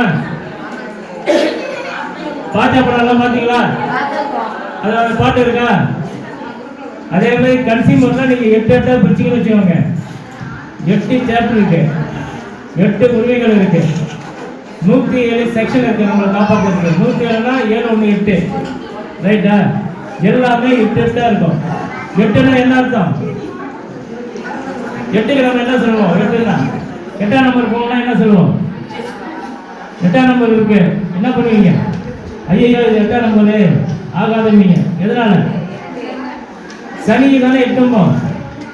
சனி பிடிச்சா என்ன ஆகும், ஆட்டி படைக்குமா. ஜோசியெல்லாம் பார்க்கறது உண்டா, இப்போ பக்கத்தில் இல்லை. சனி பகவானுக்கு 8ஆம் நம்பரு நம்மளே தெரியும், பார்க்கறது. அப்ப சனி என்ன ஆட்டி பிடிச்சிடும். அதே மாதிரி நுகர்வோரை வந்து பகச்சிக்கிட்டு ஏமாத்தினா சனி ஆட்டுறதுக்கு மேலே நம்ம ஆட்டுறதுக்கான எல்லா சட்டங்களும் நமக்கு சாதகமாக ரொம்ப ஸ்ட்ராங்காக இருக்கு. அதனால வந்து நுகர்வோரை வந்து யாரும் ஏமாற்ற முடியாது. அதை ஏமாற்ற முடியும்னா அதை பற்றி நமக்கு தெரிஞ்சிருக்கணும். இப்போ நுகர்வோர் வந்து முன்னெல்லாம் பார்த்தீங்கன்னா நுகர்வோர் போய் நம்ம கம்ப்ளைண்ட் பண்ணுறோம், அவன் உடனே நோட்டீஸ் அனுப்புகிறான், வரலனாலும் பிரச்சனை இல்லை. முன்னெல்லாம் வரணும் வரல இல்லை அவன் தான் ஒரு இடத்துல போடுவான் எதாவது பண்ணிகிட்டே இருப்பான், அதனால் நமக்கு எந்த பலனும் இல்லாமல் இருக்கு. ஆனால் இப்போ 2019 சட்டத்துக்கு பிறகு நோட்டீஸ் அனுப்புகிறோம், வரணும், அந்த டேட்டில் வரணும். வரலன்னா என்ன ஆகும்? அவனுக்கு வாரண்ட் போடலாம். வாரண்ட் போடலாம். வாரண்டில் வரலன்னா அவனை அரெஸ்ட் பண்ணி கூப்பிட்டு வரலாம், ரிமாண்ட் பண்ணி உள்ள தரலாம். அவங்க நஷ்டீடு போட்டால் பணத்தை கட்டலன்னா என்ன ஆகும்? அந்த சொத்தை ஜப்தி பண்ணி நமக்கு வாங்கி கொடுக்கலாம். இவ்வளோ பவர் எங்கே இருக்கு? 2019 பிறகு நுகர்வோர் பாதுகாப்பு சட்டத்தில் இருக்கு. அப்போ அவன் வராமல் இருப்பானா? இருக்க மாட்டான். அப்போ வந்தால் நமக்கு நியாயம் நிச்சயமாக கிடைக்கும். ரைட்டுங்களா? முன்னாடியெல்லாம் பார்த்தீங்கன்னா ஒரு ஜட்ஜ்மெண்ட் வரும். இப்போ அவன் 5 லட்ச ரூபா நஷ்டம் நீ கட்டணும்னு வரும். அவன் என்ன பண்ணுவான்னா உடனே மேல்முறையீடு போயிடுவான். மேல்முறையீடு போகும்போது என்ன பண்ணுவாங்கன்னா நீங்கள் அதை போய் செலவு பண்ணிட்டு போகிறதுக்கு முன்னாடி முடியாது. அப்போ அந்த கேஸ் அப்படியே போயிடும். ஆனால் இப்போ 2019 பிறகு என்னன்னா 5 லட்ச ரூபா உங்களுக்கு அபராதம் போட்டாலும் வச்சுக்கோங்க, நீங்கள் மேல்முறையீடு போகணும்னா அங்கே நீங்கள் என்ன பண்ணணும்? 2.5 லட்ச ரூபா 50% பணத்தை அங்கே கட்டினா தான் நீங்கள் மேல்முறையீடாக போக முடியும். இல்லைன்னா நீங்கள் போக முடியாது. அப்போ அங்கே பணத்தை கட்டி போகிறதுக்கு அவங்க யோசிப்பானா இல்லையா? அப்போ வந்து இங்கேயே முடிச்சுக்கணும்னு பார்ப்போம். அப்போ இதெல்லாம் நமக்கு 2019 சட்டத்தில் இருக்கு. ரெண்டாவது இன்னொன்று என்னன்னா, முன்னாடி எல்லாம் கேஸு போட்டால் கேஸு தீர்ப்பு அவ்வளோதான். ஆனால் இப்போ என்ன, அதை வந்து 2019 சட்டத்துக்கு பிறகு மீடியேஷன் ஒரு இது கொண்டு வந்திருக்காங்க. மீடியேஷன் என்ன? சமரசம். சமரசம் பண்ணுறோம் இல்லையா? அதுக்கு அது சமரசம்னா என்ன? அது சின்ன கவுண்டர் படம் பார்த்தீங்களா? சின்ன கவுண்டர் படம் பார்த்தீங்களா? விஜயகாந்த் ஒரு பஞ்சாயத்து பண்ணுவார் தெரியுங்களா? என்ன ஆகும்? ஒரு ஜட்ஜை வந்துட்டு இருப்பாரு மாட்டு வண்டியில். என்னடா எல்லா பட்டி இவ்வளோ கும்பல் போகுதுன்னா, ஐயா பஞ்சாயத்தில் உட்காந்துட்டாரு, பஞ்சாயத்து பண்ண போறாருன்னு என்னடான்னு கேட்கலான்னு போனோன்னா என்ன ஆகும்? பெரிய பஞ்சாயத்தை 10 நிமிஷத்தில் கதையை சொல்லி முடிச்சிடுவான். அப்போ இவர் என்ன சொல்லுவார்? இல்லைப்பா இது எங்கள் கோர்ட்டுக்கு வந்தாலும் இப்போ ஒரு 20 வருஷம் 25 வருஷம் ஆகும், என்ன அரை மணி நேரத்தில் முடிச்சுட்டாருமோ. அதுதான் சமரசம்ங்கிறது. அப்போ நம்ம ஒரு புகார் கொடுக்குறோம். அந்த புகார் வாங்கினாங்க இல்லையா? யார் மேலே நம்ம புகார் கொடுக்குறோமோ அந்த நிறுவனமும் என்ன, அந்த நிறுவனமும் நம்மளும் பேசி காம்ப்ரமைஸாக ஒரு செட்டில்மெண்ட்டுக்கு வரலாம். அவுட் ஆஃப் கோர்ட்டுங்கிறாங்க இல்லையா? கோர்ட்டில் கேஸ் நடக்க வெளியில் பேசி முடிச்சு கொடுக்கணுன்ட்டு. இது முன்னாடி நுகர்வோர் பாதுகாப்பு சட்டத்தில் கிடையாது. இப்போ என்னன்னா இது இருக்கிறதுனால என்ன ஆகுனா, இங்கே பேசி முடிச்சுட்டு எப்போ நாங்கள் சமரசம் பண்ணிக்கிட்டோம் கொடுத்தாரா கேஸை முடிச்சிடுவாங்க. ஓகே, ஈஸியாக தீர்வு கிடைச்சிடும். நம்ம இப்போ மகளிர் ஸ்டேஷன்லாம் போனால் எதுக்காக போகிறோம்? மகளிருக்கு பிரச்சனைனா மகளிர் ஸ்டேஷன் போகிறோம். அதுக்காகவே மகளிர் ஸ்டேஷன். அங்கே போய் நாங்கள் போய் கம்ப்ளைண்ட் கொடுக்க முடியுமா? கொடுத்தா நீங்கள் ரெகுலர் ஸ்டேஷன் போகாமாங்க. நுகர்வோர் பாதுகாப்பு, நுகர்வோர் பாதிக்கப்பட்ட நுகர்வோருக்கு நியாயம் கிடைக்கிறதுக்காக உருவாக்கப்பட்ட ஒரு அமைப்பு தான் நுகர்வோர் பாதுகாப்பு ஆணையம். அதில் வந்து நுகர்வோர் பிரச்சனையை மட்டும்தான் கொண்டு போகலாம். நமக்கு தான் அதில் வந்து சாதகமான தீர்ப்புகள் வரும். அதுக்கு நம்ம அந்த ஆதாரங்கள்லாம், முக்கியமான ஆதாரங்கள்லாம் நம்ம சப்மிட் பண்ணால் நமக்கு சாதகம். இது எல்லா நிறுவனத்துக்கும் தெரியும். அப்போ என்ன பண்ணுவாங்க? போட்ட உடனே பிரச்சனை ஆகிடும்னு சொல்லிட்டு காம்ப்ரமைஸ் வந்துடுவாங்க. கேஸ் நடக்கிறதுக்கு முன்னாடியே நம்மளால செட்டில்மெண்ட் பண்ணி எப்போ நஷ்டமாக ஜாமம் மாற்றிடலாம் என்ன அது கிளியர் பண்ணி நம்ம கொடுத்துருவோம். அப்போ நமக்கு நியாயம் கிடைச்சிடும். இந்த மீடியேஷனுங்கிறது வந்து இதில் பெரிய ஒரு விஷயம்.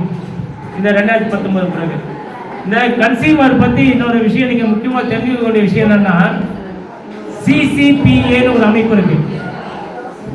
கேட்குறீங்களா? அம்மா லாஸ்ட் பெஞ்செல்லாம் அப்புறம் கதை பேசலாம், கொஞ்சம் கேளுங்க. சிசிபிஏன்னு ஒரு அமைப்பு இருக்கு. அப்படின்னா என்ன? Central consumer protection authority, CCPA. இந்த அமைப்புடைய கன்சியூமருடைய வானளாவிய அதிகாரங்கிறது இந்த அமைப்புக்கு தான் இருக்கு. இந்த அமைப்பு என்ன ஆகுனா, விலையேற்றம், விலைவாசி ஏற்றம், இல்லை ஒரு கம்பெனி பற்றி ஒரு பெரிய பிரச்சனைன்னா அவங்க என்ன பண்ணுவாங்கன்னா, அவங்க தான் அதுக்கு வந்து என்கொயரி பண்ணி பேசி முடித்து அதுக்கு இப்போ சட்டங்கள் மாற்றணும். இந்த சட்டம் இப்போ 2002 ஒரு சட்டம் போட்டாங்க. இப்போ 2002 இந்த சட்டம் வருது. இது பரிந்துரை பண்ணாதான் இப்போ எங்கள் மாதிரி அமைப்புகள் நிறையா இந்த மாதிரி பாதிப்பெல்லாம் இருக்குது, எங்களுக்கு இதெல்லாம் கொஞ்சம் பவர்ஃபுல்லாக தாங்கன்னு கேட்குறோம். ஏமா இங்கே கேளுங்க. கேட்கும்போது என்னென்னா, இதெல்லாம் வந்து அந்த சிசிபி அமைப்பு தான் எடுப்பாங்க. எடுத்து அவங்க ஒரு கமிட்டி இருக்கும். அந்த கமிட்டியில் டிஸ்கஸ் பண்ணி தான் இந்த சட்டம் கொண்டாடலாம், விலையை ஏற்றலாம், விலையை குறைக்கணும், இதெல்லாம் வந்து அவங்க டிசைட் பண்ணி அவங்க மத்திய அரசு சொல்லுவாங்க. சொல்லும்போது அது சட்டமாக நமக்கு வரும். அப்போ வந்து சிசிபிஏங்கிறது வந்து கன்சியூமருக்கான மிகப்பெரிய அதிகாரம் படைத்த ஒரு பெரிய அமைப்பு. அதில் ஒரு கமிட்டி இருக்கும். அவங்க என்ன பண்ணாலும் இந்த பிரச்சனைகள்லாம் அவங்களுக்கு கீழே இன்வெஸ்டிகேஷன் விங், அந்த விங்கில் வந்து பார்த்தோம்னா நேராக இப்போ நீங்கள் வந்து ஒரு கம்பெனி சரியில்லைன்னா என்ன நம்ம புகார் தான் கொடுக்க முடியும். போய் நேராக சரியில்லைன்னு போய் ஆய்வு பண்ண முடியுமா? அதை காட்டு இதை காட்டுன்னு அதெல்லாம் முடியாது. ஆனால் அது இருந்தால் சிசிபிஏனா எந்த கம்பெனி இருந்தாலும் வந்து செக் பண்ணுறதுக்கு அவனுக்கு அதிகாரம் எல்லாமே இருக்குது. அவனுக்கு பாதுகாப்பாக கவர்மெண்ட்டு கொடுக்கணும் அதிகாரம் எல்லாம் இருக்குது. அந்த இன்வெஸ்டிகேஷன் அமைப்பெல்லாம் அனுப்பி அதெல்லாம் இன்வெஸ்டிகேஷன் பண்ணி அது பிறகு தான் அவங்க ஃபைனல் பண்ணுவாங்க. ஸோ அந்த மாதிரி ஒரு மிகப்பெரிய அதிகாரம் அவங்களுக்கு இருக்குது. அதனால் சிசிபிஐங்கிறது ஒன்று. ரெண்டாவது கன்சியூமர் ப்ரொடக்ஷன் கவுன்சில் அப்படின்னு ஒன்று இருக்குது. இந்த அமைப்பு வந்து பார்த்தீங்கன்னா சென்ட்ரல் மினிஸ்டர் இருக்கார் இல்லையா, உணவுப் பொருள் பாதுகாப்பு அமைச்சர், அந்த அமைச்சர் தான் அதில் இருப்பார். அதுக்கு ஒரு கமிட்டி இருக்கும். அது கீழே சிசிபிஐ கீழே அந்த இன்வெஸ்டிகேஷன் டிபார்ட்மெண்ட் எல்லாம் வரும். அதில் ரீஜனல் லெவல்லையும் ஒவ்வொரு விங்கு இருக்கும். இதெல்லாம் வந்து கன்சியூமர் ஆக்டில் வராது. இப்போ சிசிபிஐ வந்துருச்சு. அது பிறகு மீடியேஷன் நம்ம சொல்லிட்டோம். மீடியேஷன் அடுத்தது என்ன? ரெட்ரஸல் தான் இந்த கன்சியூமர் கேஸு இதெல்லாமே ஃபாலோ பண்ணுறது எல்லாமே ரெட்ரஸலில் பண்ணுறோம். ரெட்ரஸலில் வந்து அதனுடைய அதிகாரங்கள் என்ன எல்லாமே நம்ம சொல்லிட்டோம். இது எல்லாமே முன்னே கன்சியூமர் லயபிலிட்டின்னு ஒரு இது இருக்குது. என்ன? நுகர்வோருக்கான பொறுப்புகள் என்ன? போய் என்ன பண்ணுவாங்கன்னா நம்மளுடைய பாதிப்புகளுக்கு வந்து பெனால்ட்டி போடுறதுக்கு அதிகாரம் அவங்களுக்கு இருக்குது. அபராதம் பண்ணலாம் அவரை பண்ணலான்னு சொல்லி டிசைட் பண்ணுற அதிகாரங்கள் கன்சியூமர் லயபிலிட்டிங்கிற ஒரு இதுக்கு இருக்குது. லயபிலிட்டி முடிச்சிடும். கன்சியூமர் பெனால்ட்டின்னு ஒன்று பெருசாக இருக்குது. கன்சியூமர் பெனால்ட்டியில் என்னென்னா இந்த செக்ஷன் எல்லாம் இருக்கு இல்லையா, தண்டனை கொடுக்குறோம் இல்லையா, 2 வருஷம் 5 வருஷம் கலப்படம் பண்ணணும்னு வச்சுக்கோங்க. கலப்படம் பண்ணான்னா அவங்க 2 வருஷம் தண்டனையும் ஆயுள் தண்டனை கொடுக்குற அளவுக்கு அதில் அதிகாரம் இருக்குது நுகர்வோரில். கலப்படம்னு நம்ம ப்ரூவ் பண்ணிட்டோம்னா அதை வந்து அவங்க ஆயுள் தண்டனை வரைக்கும் கொடுக்க முடியும். அது எப்படி கொடுக்க முடியும்னா, கலப்படத்தை நீங்கள் நம்ம வந்து அவனுக்கு சொல்லிடுறோம். சொல்லி அவன் கண்டுபிடிச்சனா நார்மலாக அதை வந்து ஒரு ஃபைன் இந்த மாதிரி போடுவாங்க. இந்த கலப்படத்தால் நம்ம ஒரு பாதிச்சிருக்கோம். பாதிப்புனா அதுக்கு என்ன பண்ணுவாங்க? சிறை தண்டனையும் அபராதம் போடுவாங்க. இதே கலப்படத்தினால நம்ம செத்து போயிட்டோம்னு வச்சுக்கோங்க, அதை ப்ரூவ் பண்ண என்ன ஆகும்னா சிறை தண்டனை ப்ளஸ் ஆயுள் தண்டனையும் ப்ளஸ் ஃபைனும் கட்டணும்.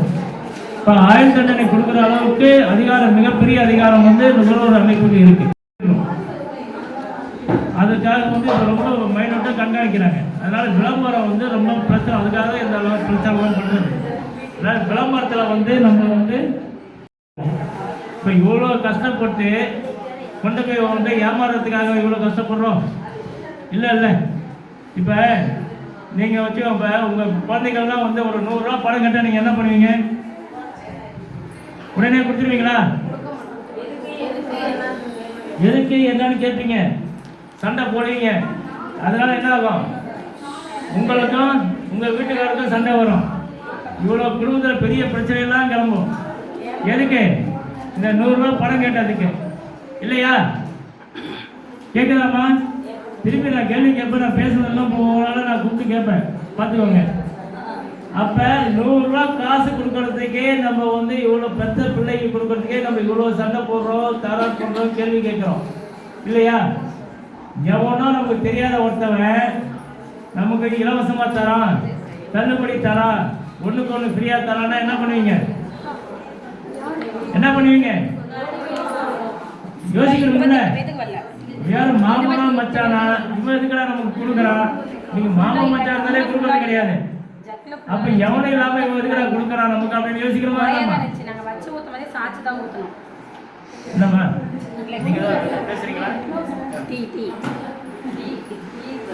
யோசிக்கிறோம்ல? அப்ப அவன் இலவசமா கொடுக்குறான்னு சொல்லிட்டு நம்ம என்ன பண்றோம்? உடனே ஓடி போயிடுறோம். தள்ளுபடி இப்போ புடவைலாம் எடுத்தோன்னா என்ன பண்ணுவோம் தெரியுங்களா? மொத்தமாக கொண்டு வந்து லோடு இறக்குவானுங்க. இறக்குறதுல பிரிப்பாங்க. நல்ல புடவை அதில் என்னென்ன இந்த நூறு பிரிஞ்சிருக்கும், அந்த பார்டர் கொஞ்சம் சைஸாக வெட்டியிருப்பாங்க, இந்த மாதிரி சின்ன சின்ன விஷயங்கள்லாம் இருக்கும். மேடம் அதெல்லாம் ஒதுக்கி வச்சுட்டு என்ன பண்ணுவாங்கன்னா, அதே போல் இங்கே 1000 ரூபாய்க்கு உங்களுக்கு வித்துட்ருப்போம். அடுத்தது என்ன பண்ணுவான்? தள்ளுபடிமா. எதுக்குடா தள்ளுபடின்னா, எங்கள் தாத்தா வந்து 50வது நினைவு நாளும்மா. அவனுக்கு தள்ளுபடி கொடுக்கறதுக்கு ஒரு காரணம் வேணும். பிறந்த நாளும்மா, இல்லை திருமண நாளும்மா, இல்லை ஏதோ ஒரு நாளை சொல்லி விளம்பரம் பண்ணுவான். பண்ணி கொடுக்கும்போது தள்ளுபடியாக நான் 1000 ரூபா போட்டிருப்பான்.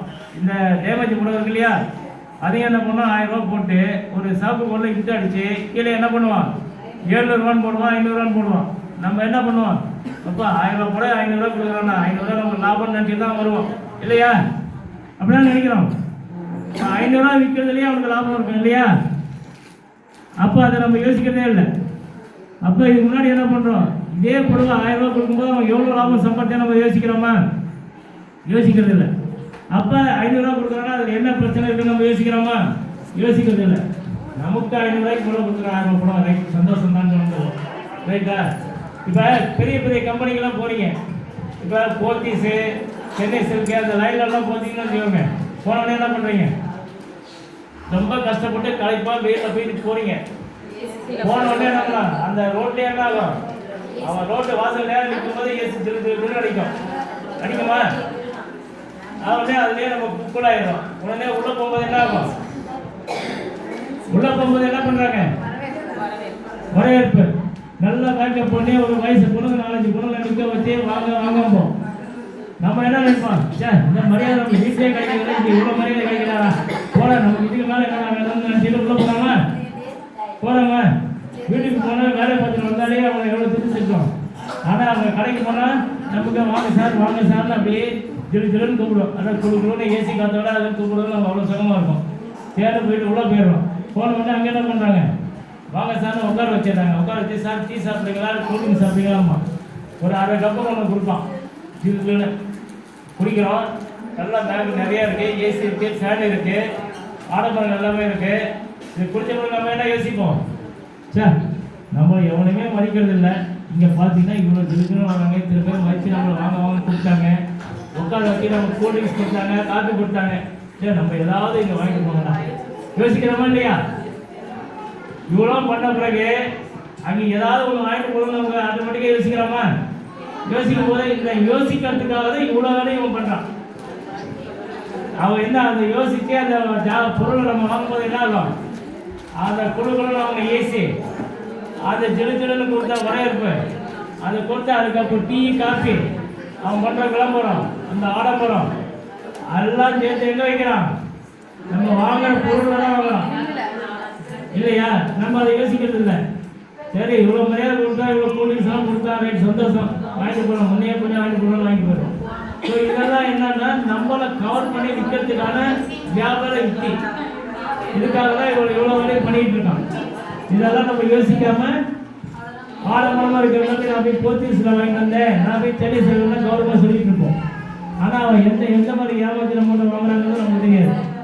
ஸோ இதெல்லாம் நீங்கள் சிந்திக்கணும், ரைட்டுங்களா? இது இல்லாமல் இப்போ அந்த நகை இருக்கு இல்லையா, ஹால்மார்க் நகை,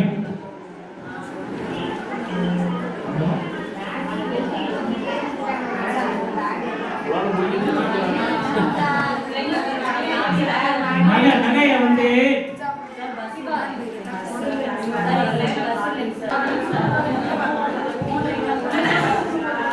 ஹால்மார்க் நகை வாங்குறீங்க இல்லையா? நகையை வந்து என்னன்னா முன்னாடியெல்லாம் எந்த மாதிரி நகை வாங்குவோம், புள்ளிங்கோ இல்லையா, புள்ளிங்கோல நகையெல்லாம் எத்தனை புள்ளி மாதிரி கேட்போம், 65, 75, 75 சொல்லுவோம், மொத்தம் புள்ளிங்கோ. இப்போ என்னாச்சு, அதெல்லாம் ஒரு டைமு.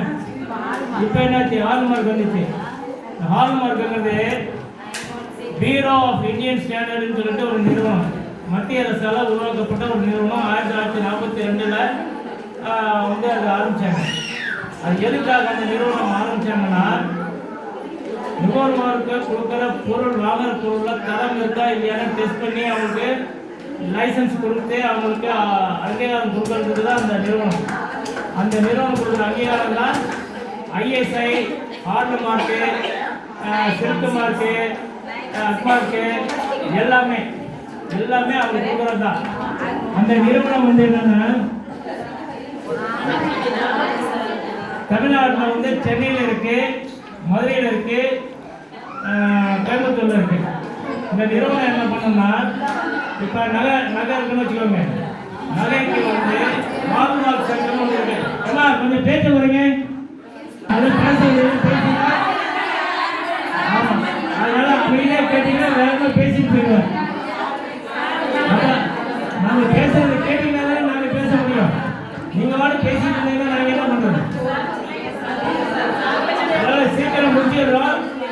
கொஞ்சம் அமைதியாக இருந்தீங்கன்னா சீக்கிரம் முடிச்சு விட்டுருவோம். இந்த ஹால்மார்க் நகையை வந்து ஹால்மார்க் கொஞ்சம் சத்தம் பண்ணுங்க.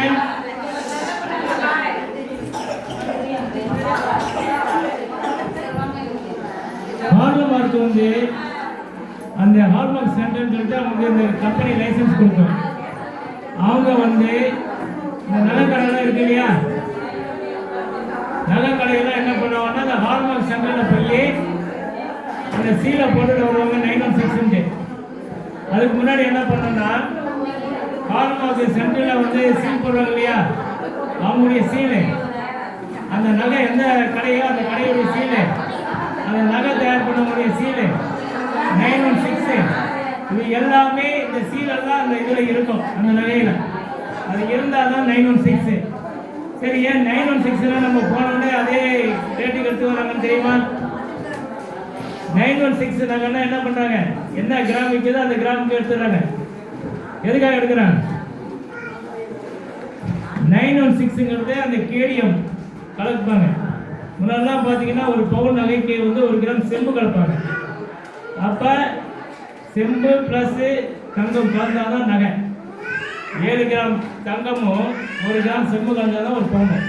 ஆனால் நம்ம என்ன பண்ணுவாங்க, 8 கிராம் தங்கத்துக்கும் சேர்த்து வாங்கிடுவாங்க, அந்த இது செம்புக்கு கழிக்க மாட்டாங்க. இப்போ வந்து கேடிஎம்னா கேடிஎம் வந்து அந்த தங்கத்தை ஈக்குவலான விலை. அதனால அவங்களுக்கு வந்து என்ன பண்ணுவாங்கன்னா அதே ரேட்டுக்கு எடுக்கிறது, அதே ரேட்டுக்கு எடுத்துடுறது. கேடிஎம்னா அதுதான். டீ சாப்பிட்டீங்களா?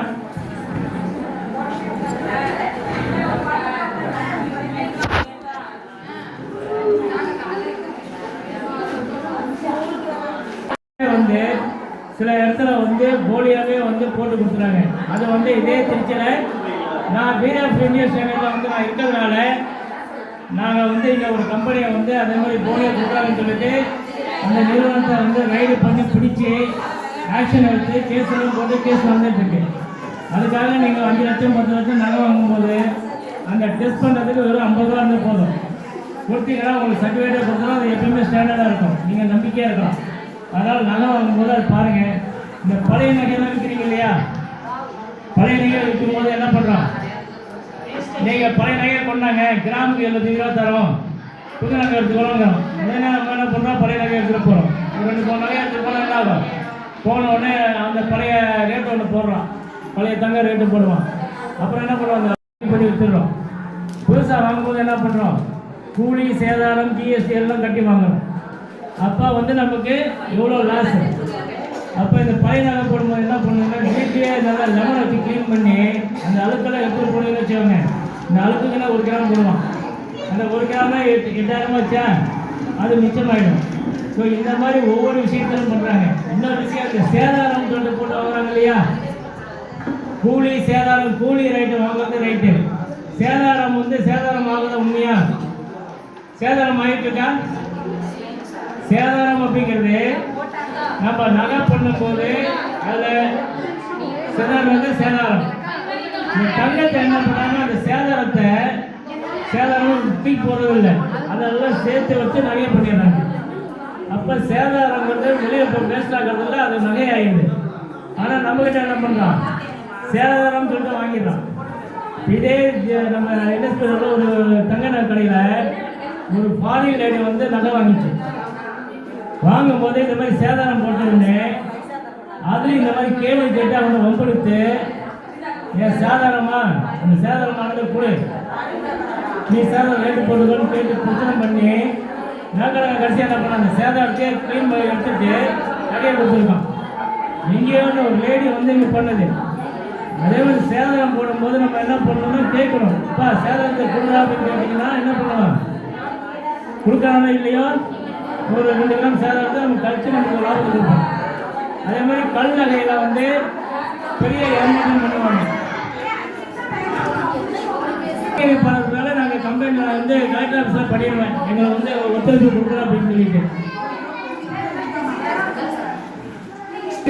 தெளிவாக வந்து அவங்க சொல்லி சொல்லணும். என்னைக்கே ஒரு நாள் வரும் குழந்தைங்க வந்து நமக்கு முன்னாடியே தெரியும், அதை யாராவது ஆல்டர்னேட் பண்ணிட்டு வந்து உட்காந்துருக்கணும்.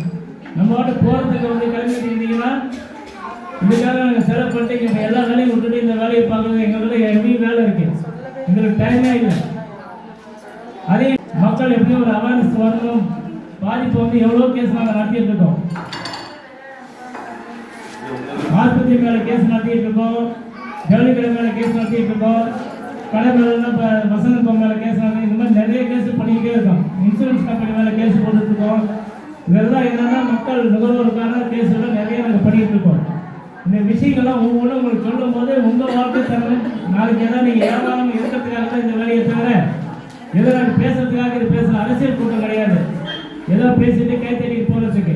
நாங்கள் சொல்கிற ஒவ்வொரு விஷயமும் உங்களுடைய வாழ்க்கையில் சேர்ந்து வர்றது, உங்களுடைய பாதிப்புக்கு தீர்வுக்கான ஒரு விஷயங்கள் தான் இதெல்லாம் நம்ம சொல்கிறது. அதனால் கொஞ்சம் அமைதியாக கேளுங்க, சரிங்களா? இப்போ தங்க நகையில் சேதாரம் வந்து அது வந்து என்னென்னா சேதாரம் ஆகிறது கிடையாது. அந்த சேதாரத்தை வந்து அந்த நகை பண்ணுறவங்க சேர்த்து வச்சு ஒரு நகை பண்ணிடுறாங்க. ஆனால் என்ன பண்ணுறாங்கன்னா நம்மகிட்ட சேதாரம் போட்டு வாங்கிடுறாங்க. அப்போ வாங்கும் போது நீங்கள் கேள்வி கேட்கணும், சேதாரத்தை எனக்கு குடியா, இல்லைன்னா இந்த சேதாரத்தை விட்டு எடு, இந்த அமௌண்ட்டை எடு அப்படின்னு சொல்லி கேட்டால் நிச்சயமாக அவங்க நீங்கள் பேசுனீங்கன்னா இன்னைக்கு வந்து 1 கிராம் சேதாரம் 1 கிராம் நீங்கள் கழிக்கிறத பாதிக்கு மேலேயே கழிச்சிடுவோம். ஏன்னா இது பிரச்சனை ஆகும்ட்டு கேட்டேன்னா இல்லைன்னா நான் கன்சியூமர் கோர்ட்டு போகிறேன்னு சொல்லுங்க, அவன் பாக்கெட் செஞ்சிடுவான். ஏன்னா இதெல்லாம் உங்களுக்கு லாபமான விஷயம். அது இந்த கல் நகைகளை பார்த்தீங்கன்னா நகையை போட்டுட்டு கல்லுக்குன்னு சொல்லிட்டு 1 கிராம் 2 கிராம் கழிப்பாருங்க. ஆனால் அந்த கல் வெயிட்டு நமக்கு பார்த்தாலே தெரியாது 5 கிராம் 6 கிராம் இருக்குன்ட்டு. அப்போ 5 கிராம் கல்லுக்கு 2 கிராம் 1 கிராம் கழிச்சு என்ன ஆகும்? 4 கிராமு தங்கம் 2 கிராம் போடுவான். 4 கிராம் தங்கம்னா எவ்வளோ ஆச்சு? 32,000 ரூபாய் இப்போ இருக்கிற ரேட்டுக்கு. அப்போ நம்ம கண்ணுக்கு தெரிஞ்சு 32,000 ரூபாய் ஏமாத்துறோம். அப்போ கல்லுங்க வாங்கும்போது என்ன பண்ணணும்? கல்லுக்கு ஃபுல்லாக இடம் போடணும்னா பிரித்து போட முடியாது. அவன்கிட்ட நீங்கள் ப்ரெஷர் கொடுத்தீங்கன்னா என்ன பண்ணுவான்? 1 கிராம் கழிச்சு 3 கிராம் குறைப்பான். அப்போ அந்த மாதிரி நீங்கள் பார்த்துக்க வேண்டியதுதான் நகையை பொறுத்த வரைக்கும். அதே மாதிரி கடை நகைகளை தான் வந்து இன்றைக்கி பெட்டி கடை மாதிரி கடை வைக்கலாம். அடுத்த 6 மாதம் என்ன பண்ணுறான்? அங்கங்கே மாளிகை ஓப்பன் பண்ணுறான்னா என்ன அர்த்தம்? இதில் லாபம் பார்க்கறது தான். இந்த லாபம்லாம் எங்கே பார்க்குறான்? நம்ம மாதிரி ஆளுகிட்ட இருந்து வாங்குறது தான். இலவசம் இதெல்லாம் வந்து முன்னாடி தரதில்லை. செய்கூலி இல்லை சேதாரம் இல்லைன்னு விளம்பரம் பண்ணுறான். ஏன்னா இதுக்கு முன்னாடி எல்லாம் செய்கூலி சேதாரம் இல்லையே பண்ணிட்டு இருந்தான். எப்போ ஏதோ ஒரு ஃபங்க்ஷனோ ஒரு திருவிழா ஒரு இதுன்னு சொல்லிட்டு பண்ணான்னா என்ன அர்த்தம்? எந்த காரணங்களும் ஒரு விஷயம் பதில் வச்சுக்கோங்க, அவனுக்கு லாபம் இல்லாமல் எதுவும் நமக்கு தரது இல்லை. அந்த விஷயத்தை மட்டும் மனசில் வச்சுக்கோங்க. அப்போ லாபத்தை வச்சுதான் தரனே தவிர அவன் சொல்கிறப்ப லலிதா ஜுவல்லரி இருக்கு இல்லையா, இப்போ விளம்பரம் என்ன வருது? அவர் ஓனர் அப்படியே சாபமாக வந்து நிற்பார். இன்னொருத்தர் வருவார், என்ன சொன்னாங்க நின்றுட்டீங்க, விலையெல்லாம் இப்படி ஏறிக்கிட்டு இருக்கு, இப்போ நிற்காம நான் என்ன பண்ணுறதுன்னு பாரு. அவர் என்ன சொல்லுவார் தெரியுங்களா? விலை ஏறுறது நம்ம கையில் இல்லை, நம்மளாம் என்ன முடியுமோ அதை செய்யலாம், கிராமத்துகளை குறைக்கலாம் அப்படின்னு அவர் சொல்லுவார். அந்த இன்னொருத்தர் வருவார், இப்போ தங்கத்துக்குலாம் செஞ்சுட்டா வெள்ளி என்னாச்சு, வெள்ளிக்க குறைக்கலாம். இப்போ என்ன ஆகும் நமக்கு? பார்த்தியா விலை ஏறதுக்கு எவ்வளோ ஃபீல் பண்ணாங்க, அதுக்காக நம்ம குறைக்கிறாங்க. சென்டிமெண்ட்டாக போயிடும். நம்மளுடைய இந்த சென்டிமெண்ட்டை வந்து அங்கே தான் அட்டாக் பண்ணுவாங்க. அது இன்னொன்று என்ன சொல்கிறாங்க, நீங்கள் எல்லா இடத்துலையும் போய் பார்த்துட்டு வாங்குங்கிறாங்க. நம்ம என்ன நினைப்போம்? அவர் உண்மையிலே வந்து எல்லாத்தையும் பார்த்துட்டு வாங்கினா என்ன அர்த்தம்? என்கிட்ட வராதிங்க, நீங்கள் எல்லாத்தையும் பார்த்துட்டு வாங்கினா என்ன அர்த்தம்? அப்பா எல்லாத்தையும் பார்த்துட்டு தான் அவனை சொல்கிறாரு, எதுக்கு எல்லாத்தையும் பார்க்கணும்? அவர் சொன்னதான் கரெக்டாக நேரம் அவருக்கே போயிடலான்னு நம்ம டேரெக்டாக அவருக்கே போயிடுவோம். இந்த மாதிரி தான் மக்களை ஏமாத்துறதுக்கான விளம்பரங்கள் வந்து ஒவ்வொரு நிறுவனமும் பண்ணுறது. அதனால விளம்பரத்தை பார்த்து ஏமாறுறீங்க. 2வது நாள் இது கன்சியூமர் வந்து நம்பி நம்ம நம்பிக்கையை வச்சு ஏமாத்துறது. அது எங்கெங்க ஏமாத்துறான்? ஜோசியத்தில் ஏமாத்துறானா? 2வது இந்த நாடி ஜோசியெல்லாம் இருக்கு இல்லையா, நாடி ஜோசியெல்லாம் என்ன பண்ணுறாங்க? 300 ரூபாய்க்கு நாடி நம்ம 300 ரூபா தானே போய் பார்ப்போம். பார்த்த உடனே என்ன பண்ணுவோம்? பரிகாரம் ஒன்று போடுவான். அதெல்லாம் ஒரு 5000 10,000 சொல்ல போடுவாங்க. நம்ம என்ன பண்ணுவோம்? பரிகாரம் பண்ணோன்னா நமக்கு தூக்கம் வராது, பண்ணிடுவோம். இந்த மாதிரி ஏமாத்தல்கள்லாம் நம்ம வந்து நுகர்வோர் வளத்தில் நம்ம கொண்டாடலாம். ரைட்டுங்களா? இந்த மாதிரி நம்ம நம்பிக்கையை ஏமாத்துறது, நுகர்வோர் சேவை மன உளைச்சல், சேவை குறைபாடு, ஏன்னா கலப்படம், இதை குழந்தை தொழிலாளர், இந்த மாதிரி ஒவ்வொரு விஷயமும் ஃபுட்டில் தரக்குறைவு, தரம் இல்லாமல் இருக்கிறது. இந்த மாதிரி நமக்கான சட்டங்கள் வந்து நுகர்வோருக்கு பாதுகாப்புக்கு நிறைய சட்டங்கள் இருக்குது. இந்த எல்லா சட்டமே வந்து வானளாவிய அதிகாரப்படுத்தி நமக்கு பவர்ஃபுல்லாக இருக்குது. இந்த சட்டத்தெல்லாம் பயன்படுத்தினா நுகர்வோரை எதிர்க்கிறதுக்கு யாருமே முடியாது. நம்ம வந்து யாரையும் நம்பி ஏமாற வேணாம். இப்போ நம்ம ஒரு பொருளை வாங்குகிறோம், அவன் பெரிய கார்பரேட்டாக இருப்பான், பெரிய அதிகாரம் படிச்சவனாக இருப்பான். நம்ம என்ன நினைப்போம்? அவன்கிட்ட போய் நம்ம எப்படியா சண்டை போட முடியும், அவன் பெரிய ஆளு அப்படின்னு நினைக்கிறோமா இல்லையா? ஆனால் எவ்வளோ பெரிய ஆள் இருந்தாலும் நம்ம அவங்கள வந்து எதிர்த்து போராடுறதுக்கு நுகர்வோர் சட்டத்தில் இருக்குது. அதுக்கு எல்லாமே நமக்கு வேண்டியது ஆதாரங்கள் மட்டும்தான். ஆதாரம் இருந்தால் போதும். ஏன்னா இங்கேயே ஒரு பெரிய ஹாஸ்பிட்டல் நான் கேஸ் போட்டேன். என்னை வந்து டிபார்ட்மெண்ட், போலீஸ் டிபார்ட்மெண்ட்டில் எடுத்தாங்க, மந்திரி ஆஃபீஸ் வந்து எடுத்தாங்க. ஹாஸ்பிட்டல் வந்து ஏன்னா ஹாஸ்பிட்டல் வந்து ஒரு மந்திரி ஹாஸ்பிட்டலு, நீ யார் வேணாலும் பார்த்துக்கணும்னு சொல்லிட்டு நான் கேஸை ஃபைல் பண்ணி எடுத்தேன். 3 லட்ச ரூபா அபராதம் போட்டாங்க. சத்தம் போடாமல் அந்த டாக்டர், மிகப்பெரிய ஒரு வக்கீல், டிடியை கொடுத்துட்டு வேலை முடிச்சுட்டு போனாங்க. இது எதுக்கு சொல்கிறேன்னா, எந்த அதிகாரம் படித்தாலும் சரி, நுகர்வோருடைய அதிகாரம் தான் பெருசு. நம்ம வந்து ஆதாரத்தை வச்சு தெளிவாக பண்ணோம்னா நிச்சயமாக வந்து நம்ம ஜெயிக்கலாம். அதே மாதிரி மனித உரிமை மீறல்கள் போலீஸ் ஸ்டேஷன் மட்டும் கிடையாது, சிறையில் மட்டும் கிடையாது.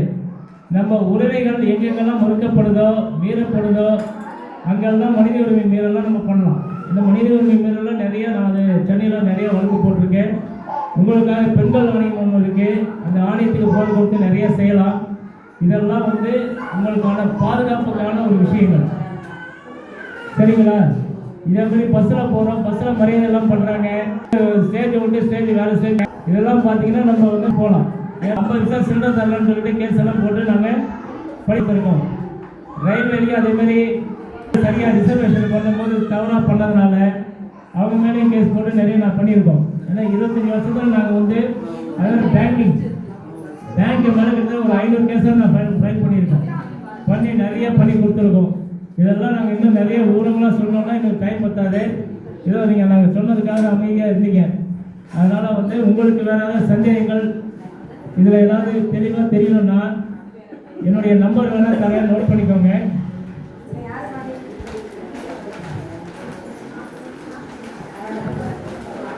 ஏன்னா அடுத்தது சார் வாட்டரை பற்றி சொன்னதுனால நிலத்தடி நீர் சம்பந்தமாக சுற்றுச்சூழலை பற்றி நான் பேசாமல் இருக்கிறது உங்களுக்காக. இல்லைன்னா அந்த சப்ஜெக்ட் நானே எடுத்துருப்பேன். 98 இந்த இதுலேயே நம்பர் இருக்குது, 9894 85 9989. பேரு மனிதவடிகள் மோகன். என்னுடைய ஆஃபீஸ் வந்து சிங்காரத்தோப்பு சூப்பர் பஜாரில் இருக்கு. நாங்கள் வந்து நுகர்வோர் சம்பந்தம் மட்டும் இல்லை, எங்கெங்கே சமுதாயத்தில் எங்கெங்கே எந்த மாதிரி பிரச்சனை இருந்தாலும் நாங்கள் இந்த மாதிரி பத்திரிக்கை தான் இது. பத்திரிக்கையில் செய்திகள் நிறைய போடுவோம், யூடியூப் சேனல்லையும் பேசுகிறோம். அதனால் நுகர்வோர் சம்பந்தமான பிரச்சனைகள் மட்டும் இல்லை, நுகர்வோர் எங்கே பாதித்தாலும் சமுதாய ரீதியாக இருந்தாலும் சரி, எந்த விஷயமா இருந்தாலும் நாங்கள் எடுத்து அதை இன்வெஸ்டிகேஷன் பண்ணி நியூஸை நிறைய பண்ணிக்கிட்டு இருக்கோம். அதனால் உங்களுக்கு எப்போ எந்த சந்தேகம், எந்த பிரச்சனை வந்தாலும் எங்களை ஆலோசிக்கலாம். ஒரு சரியான வழிமுறைகள் நாங்கள் சொல்லிக் கொடுப்போம். ஏன்னா இலவச நுகர்வோர் சட்ட ஆலோசனை மையம்னு சூப்பர் பஜாரில் நாங்கள் வச்சுருக்கோம். எப்போ இருந்தாலும் இலவசமாக வந்து நீங்கள் ஆலோசனை கேட்கலாம். இன்னும் இந்த நுகர்வோர் சம்பவமாக நிறையா பிரச்சனை பண்ணுறோம். நாங்கள் அடுத்தது நுகர்வோர் சம்பவம் நான் ஒரு புத்தகம் வர வெளியிட போகிறேன், ரிலீஸ் பண்ணி போகிறேன், நான் தயார் பண்ணிகிட்டு இருக்கேன். இது மாதிரி நிறையா நடக்குது. உங்கள் நம்பர்லாம் வாங்கி வச்சுருக்கோம். உங்களுக்கு நிச்சயமாக நாங்கள் எங்களுடைய ஆஃபீஸில் வந்து உங்களை ஃபாலோ பண்ணுவாங்க. நீங்கள் எந்த சந்தேகம் இருந்தாலும் கேட்கலாம். அதனால் இந்த உரையை இதோடு நான் முடிச்சுட்டு வரேன். இது வரைக்கும் நின்று எல்லாத்தையும் கேட்டதுக்கு முதல்ல எங்கள் அமைப்பு சார்பாக நன்றியை தெரிவிச்சுக்கிறேன்.